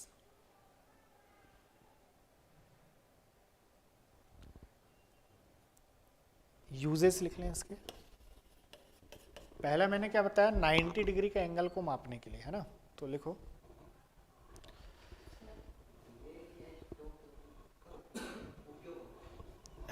ध्यान दो थोड़ा सा, अगर मुझे मान लीजिए इसके 90 डिग्री निकालना है या इस पूरे स्क्रीन का फ्लैटनेस चेक करना है, तो मैं किसी न किसी को आधार बनाऊंगा तभी तो मेजर कर सकता हूँ।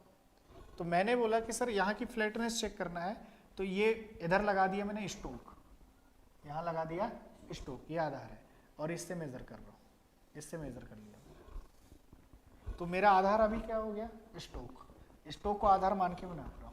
मैं उल्टा भी तो कर सकता हूँ, ब्लेड को आधार मान के स्टोक इधर लगा दिया, तब भी तो मेजर हो सकता है। तो दोनों कर सकते हैं, मेजरमेंट के समय हम आधार स्टोक को भी मान सकते हैं और ब्लेड को भी, ऐसी कोई बाध्यता नहीं है कि स्टोक को ही मानना है आपको, है ना। हाँ, ये हमेशा 90 डिग्री पर ही ऐसा फिक्स होगा, इस टाइप का ही रहेगा। तो लिखो इसका उपयोग में, पहला तो 90 अंश का कोण मापने के लिए, जॉब को 90 डिग्री के एंगल में चेक करने के लिए। तो लिखो पहला उपयोग, जॉब को 90 अंश के कोण में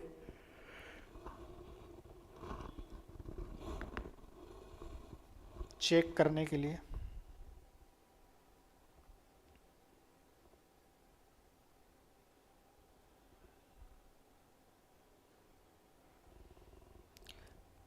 दूसरा लिख लेना, जॉब की समतलता, फ्लैटनेस, अभी बात किया था मैंने कि इस टेबल का मुझे फ्लैटनेस चेक करना है, तो भी मैं चेक कर सकता हूँ, है ना। इस टाइप का डिवाइस लगा दिया मैंने, ऐसा डिवाइस, और यहाँ से मैं फ्लैटनेस चेक कर सकता हूँ, ना। तो दूसरा लिखो, जॉब की फ्लैटनेस, जॉब की फ्लैटनेस, हिंदी में लिखना समतलता, है ना, जॉब की समतलता जॉब की समतलता तथा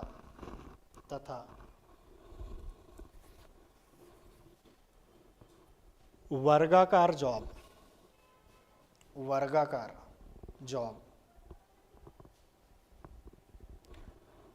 को चेक करने के लिए जॉब वर्गाकार है या नहीं, समतल है या नहीं, ये चेक करके बताता है। हाँ, check the flatness and squareness, check the flatness and squareness. अब ध्यान दो, हमको 90 अंश पर कोई लाइन खींचना है, 90 अंश पर लाइन खींचना है तो क्या खींच सकते हैं? अगर देखो इसकी सहायता से क्या मैं ऐसी 90 अंश पर लाइन खींच सकता हूँ? अरे खींच सकते हैं, नहीं खींच सकते हैं? लगा के हम मार्किंग कर दिए 90 डिग्री पर, ठीक है। मान लीजिए पूरी प्लेट है और हमको इतना पोर्शन काटना है यहाँ से 90 डिग्री, तो यहाँ से हमको मेजर करने की जरूरत नहीं है, ये लगाया हमने 90 डिग्री का कट गया। अरे कट जाएगा, नहीं कट जाएगा? इधर से हम लगा देंगे, इधर से दोबारा लगाएंगे तो क्या होगा, ये 90 डिग्री कट गया, तो ये पूरे 90 डिग्री का आपका स्क्वायर कट के बाहर आ जाएगा, ठीक। तो अगला यूज लिखना, 90 अंश पर रेखा को चिन्हित करने में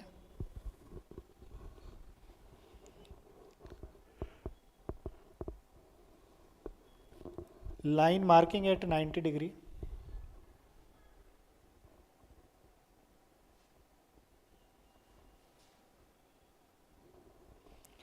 और फिर लिखना किसी मशीन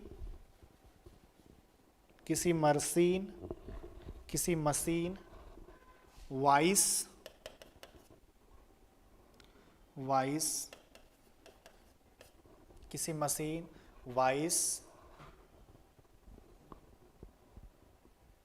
या होल्डिंग करने वाले,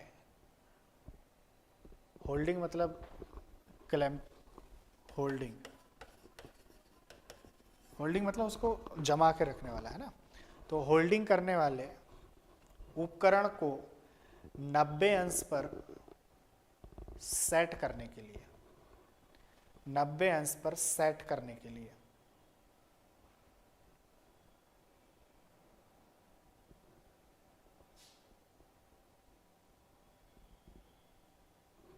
लिखना, आप लिखो इंग्लिश में, मशीन वाइस और वर्क हैंडलिंग डिवाइस अलग अलग है, मशीन अलग है, वाइस अलग है।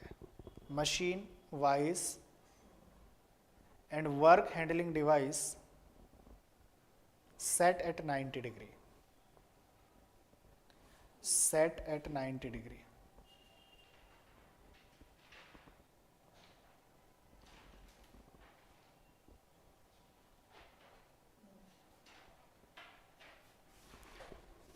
ठीक है, हो गया। चलिए इसके बाद में हम, ये तो यूजेस हो गया। अब हम अगर बात करते हैं इसके कि सर ये किससे स्पेसिफाइड होता है, किससे निर्दिष्ट किया जाता है कि कोई ट्राई स्क्वायर कितना बड़ा है कितना छोटा है, ये कैसे पता चलेगा? तो इसकी जो ब्लेड है, इस ब्लेड से, है ना, तो लिखो it is specified by length of blade. यह ब्लेड की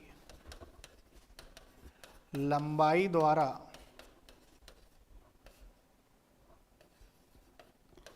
निर्दिष्ट होता है।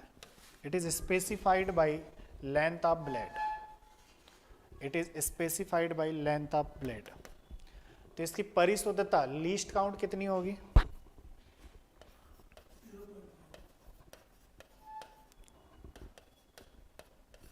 परिशुद्धता माप, एक्यूरेसी मेजरमेंट इसका, ठीक है। एक्यूरेसी मेजरमेंट या इसकी जो एक्यूरेसी है या इसकी जो लीस्ट काउंट है वो कितनी होती है?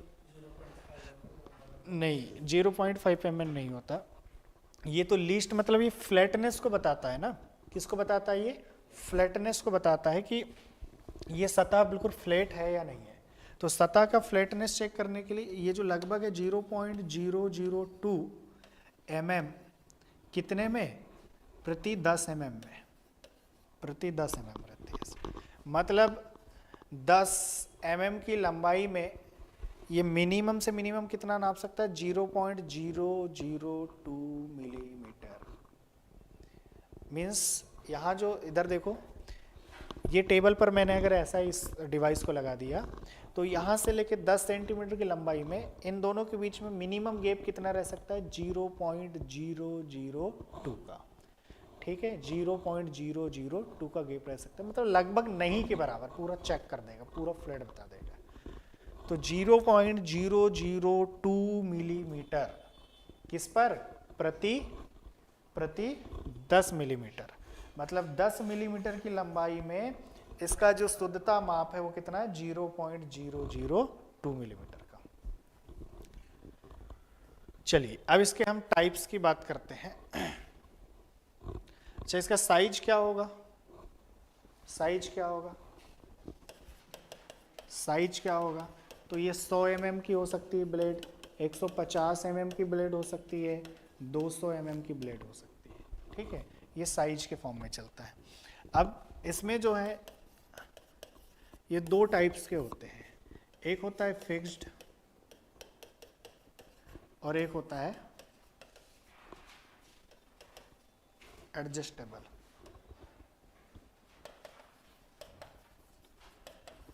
एक होता है फिक्स और दूसरा होता है आपका एडजस्टेबल। एक होता है फिक्स और दूसरा होता है एडजस्टेबल।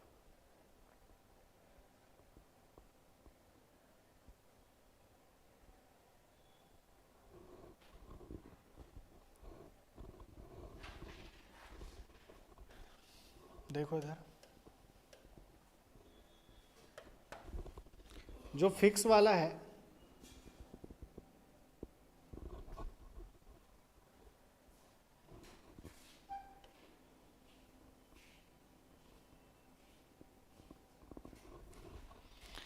इस फिक्स वाले पर यहां पर आपका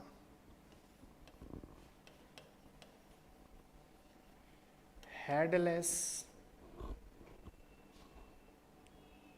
रिविट लगा होता है।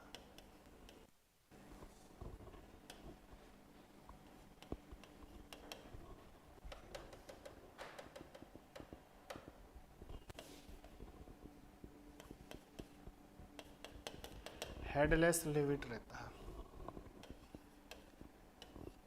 मतलब एक कील लगा देते हैं जिसके ऊपर का हेड नहीं रहता।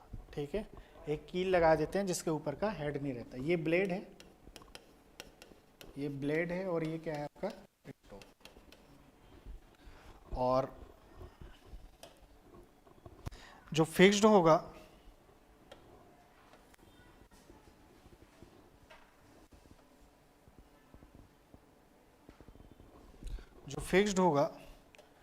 उस फिक्स्ड में कुछ इस प्रकार से यहाँ पर एक एडजस्टेबल पिन होगी।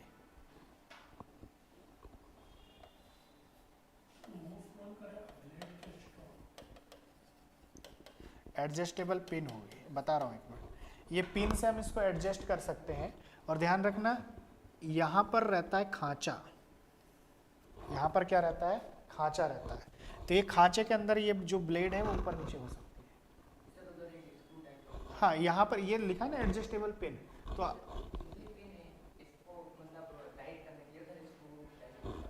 उसी को हम बोलते हैं, जो थ्रेड वाला पिन रहता है, थ्रेड वाले पिन को कस देते हैं, है ना। तो एडजस्टेबल पिन मतलब इसको खोल दिया, खोलने के बाद में हमने मान लीजिए इसको उठा के यहाँ पर रखना है, तो यहाँ रख दिया, फिर इस पिन को कस दिया। तो यहाँ पर इस जगह पर ये जो स्टोक है, स्टोक में क्या रहता है? खांचा, खांचा रहता है। ठीक है, स्लॉट रहता है। क्वेश्चन ये भी पूछा रहता है कि इसमें जो स्लॉट रहता है वो कौन सा स्लॉट रहता है, कौन सा खांचा रहता है। तो याद रखना, बर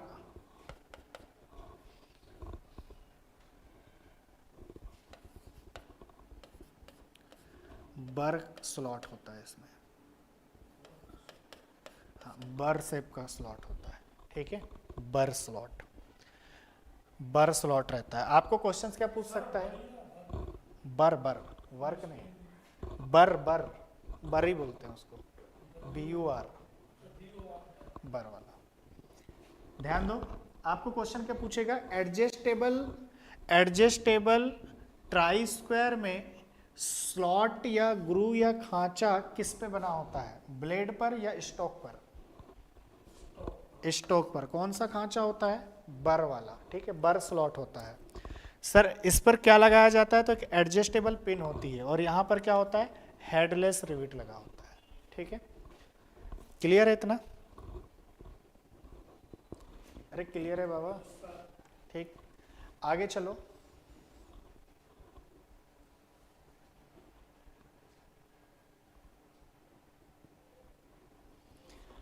अब इसमें भी जाओगे तो ये अलग अलग ग्रेड का आता है, grade A, grade B, grade C, 3 grade का आता है। तो ग्रेड ए की एक्यूरेसी सबसे ज़्यादा होती है, ग्रेड बी जो है टूल वगैरह के लिए उपयोग करते हैं, और सामान्य काम के लिए जो है वो ग्रेड 3 का उपयोग करते हैं। वैसे ये ज़रूरत नहीं है, आपको नहीं पूछेगा इतना, लेकिन इसके जो ग्रेड होते हैं ये भी 3 ग्रेड में होता है, ए ग्रेड का, बी ग्रेड का और सी ग्रेड का, ट्राई स्क्वायर दोनों। ये तो ग्रेड है ना, ग्रेड ऑफ ट्राई स्क्वायर, ठीक है। ट्राई स्क्वायर की 3 ग्रेड है, एक ग्रेड ए, ग्रेड बी और ग्रेड सी। सबसे ज़्यादा शुद्ध ग्रेड ये होती है, शुद्ध माप देता है ये, ठीक है, एक्यूरेसी ज़्यादा होती है। ये यूज़ करते हैं टूल वगैरह के लिए, टूल की जांच के लिए, और इसका उपयोग किया जाता है साधारण मशीन शॉप में।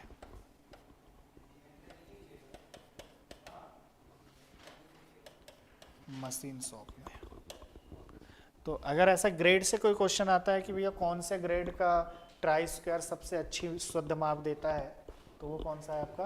A grade. टूल जो अभी हमने बोला था ना कि होल्डिंग टूल वगैरह को 90 डिग्री पर एडजस्ट करना, तो वही टूल वगैरह की जांच के लिए है। अच्छा क्या लिख दिया हमने? जांच है, ये टूल वगैरह की जांच के लिए होता है,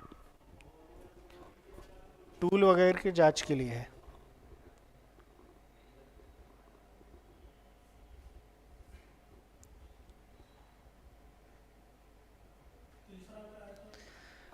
स्वाति मिश्रा जी, ये डीजल मैकेनिक की क्लास है जी। हाँ क्लासेस डेली लगेंगी आपकी।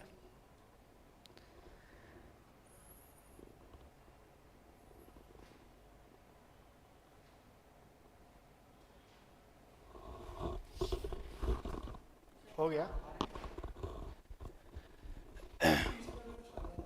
जी। ये साधारण मशीन शॉप, जैसे हमने किसी मशीन वगैरह पर कोई जॉब को होल्ड करना है या नॉर्मल काम के लिए करना है तो सी ग्रेड का यूज़ कर लेते हैं। बट स्पेशल एक्यूरेसी को चेक करना है, 100% फ्लैटनेस को चेक करना है, तो उसके लिए हम ए ग्रेड का यूज़ करते हैं। हाँ मतलब नॉर्मल मशीन वगैरह एडजस्ट करना है, उसको 90 डिग्री पर चेक करना है, तो उसके लिए हम सी ग्रेड का है। मशीन शॉप वर्क, हाँ मशीन शॉप, ये दुकान वाला शॉप नहीं है ना, मशीन शॉप वर्क।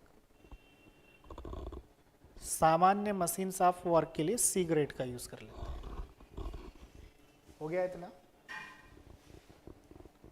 अरे हो गया। चलिए अगली हेडिंग डालो, स्टेट एज।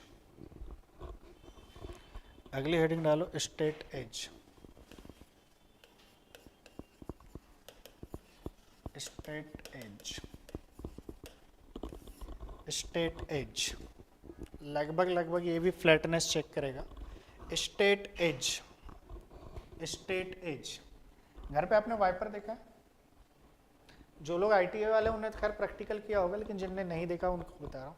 घर पे वाइपर देखा होगा ना अपने साफ करने वाला, बस वही है स्टेट एज, ठीक है जी, वही है स्टेट एज। मतलब कुछ इस प्रकार से होगा,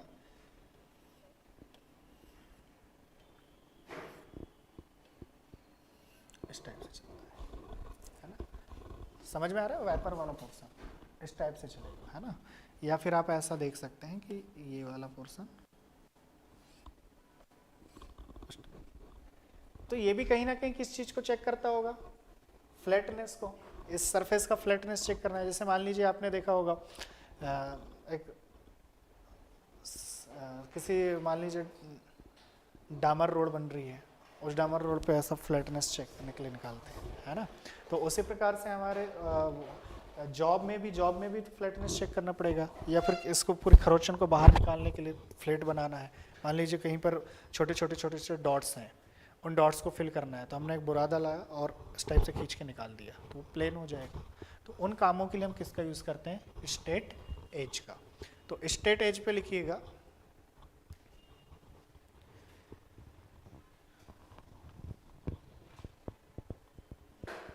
स्ट्रेट एज पर लिखिएगा, पहला तो मटेरियल लिख लो,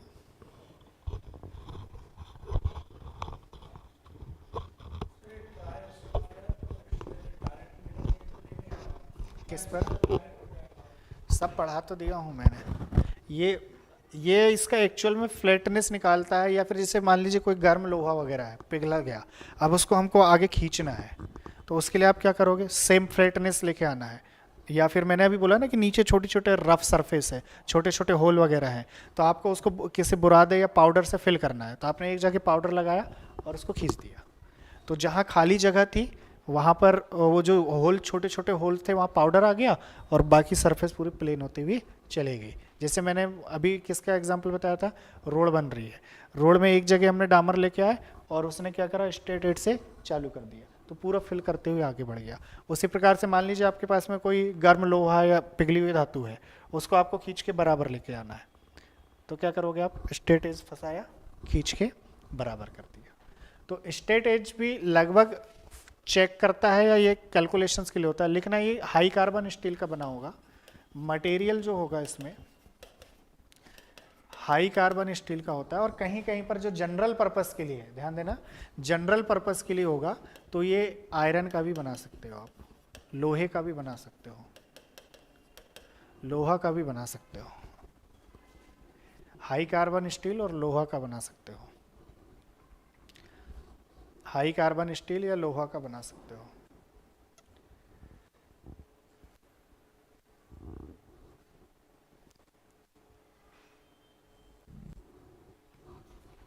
ठीक है।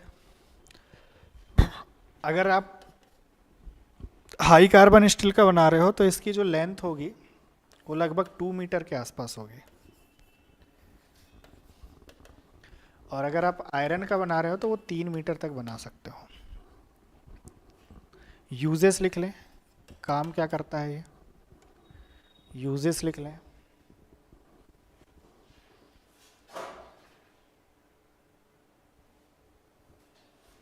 लिखो, किसी जॉब की किनारों का, किसी जॉब की किनारे की समतलता की जांच करने में या चेक करने में, हाँ, किनारे की समतलता चेक करने में या जांच करने में, जांच करने में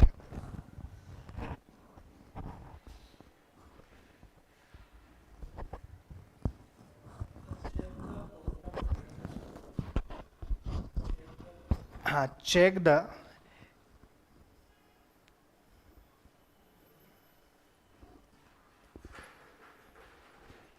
स्ट्रेटनेस ऑफ वर्कपीस एज, हाँ, straightness of workpiece edge, EDGE वाला edge, workpiece edge. Check the straightness of workpiece edge. दूसरा यूज लिखो, 600 mm से बड़ी, 600 मिलीमीटर से बड़ी जॉब की सतह की समानता, जॉब की सतह की समानता चेक करने में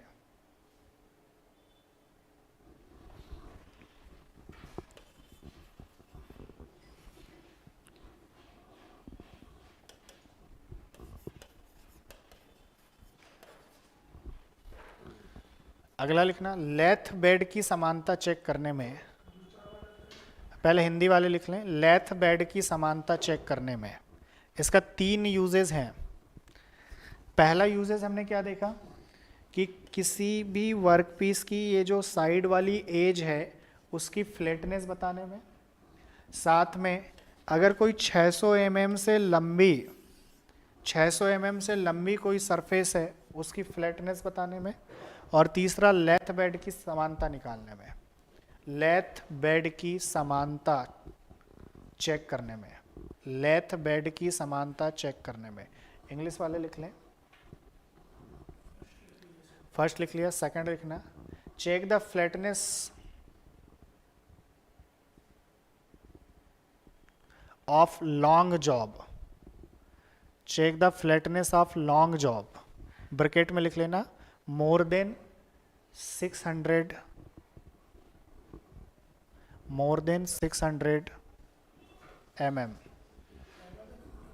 mm है, अच्छा ये मीटर लिखवा दिया क्या, mm है ना, ये मोर देन 600 mm कर लेना उसको, और लास्ट लिखना इंग्लिश में, check the flatness of lathe bed, check the flatness of lathe bed,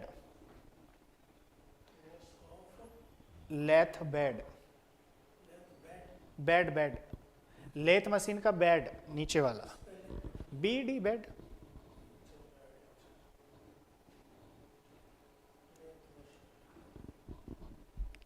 ठीक है, तो यहाँ पर दो डिवाइस हमने लगभग फ्लैटनेस के लिए देखा, एक ट्राई स्क्वायर का भी फ्लैटनेस के लिए निकाल सकते हैं, एक स्ट्रेट एज भी हो गया।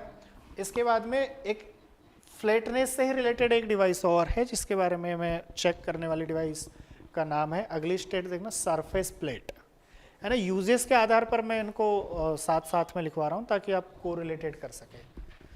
सरफेस प्लेट, सरफेस प्लेट, आज पेन ड्राइव भूल गया था इसलिए डायग्राम नहीं दिख पा रहे हैं आपको, है ना, कल से मैं लेके आऊँगा, ध्यान नहीं रहा।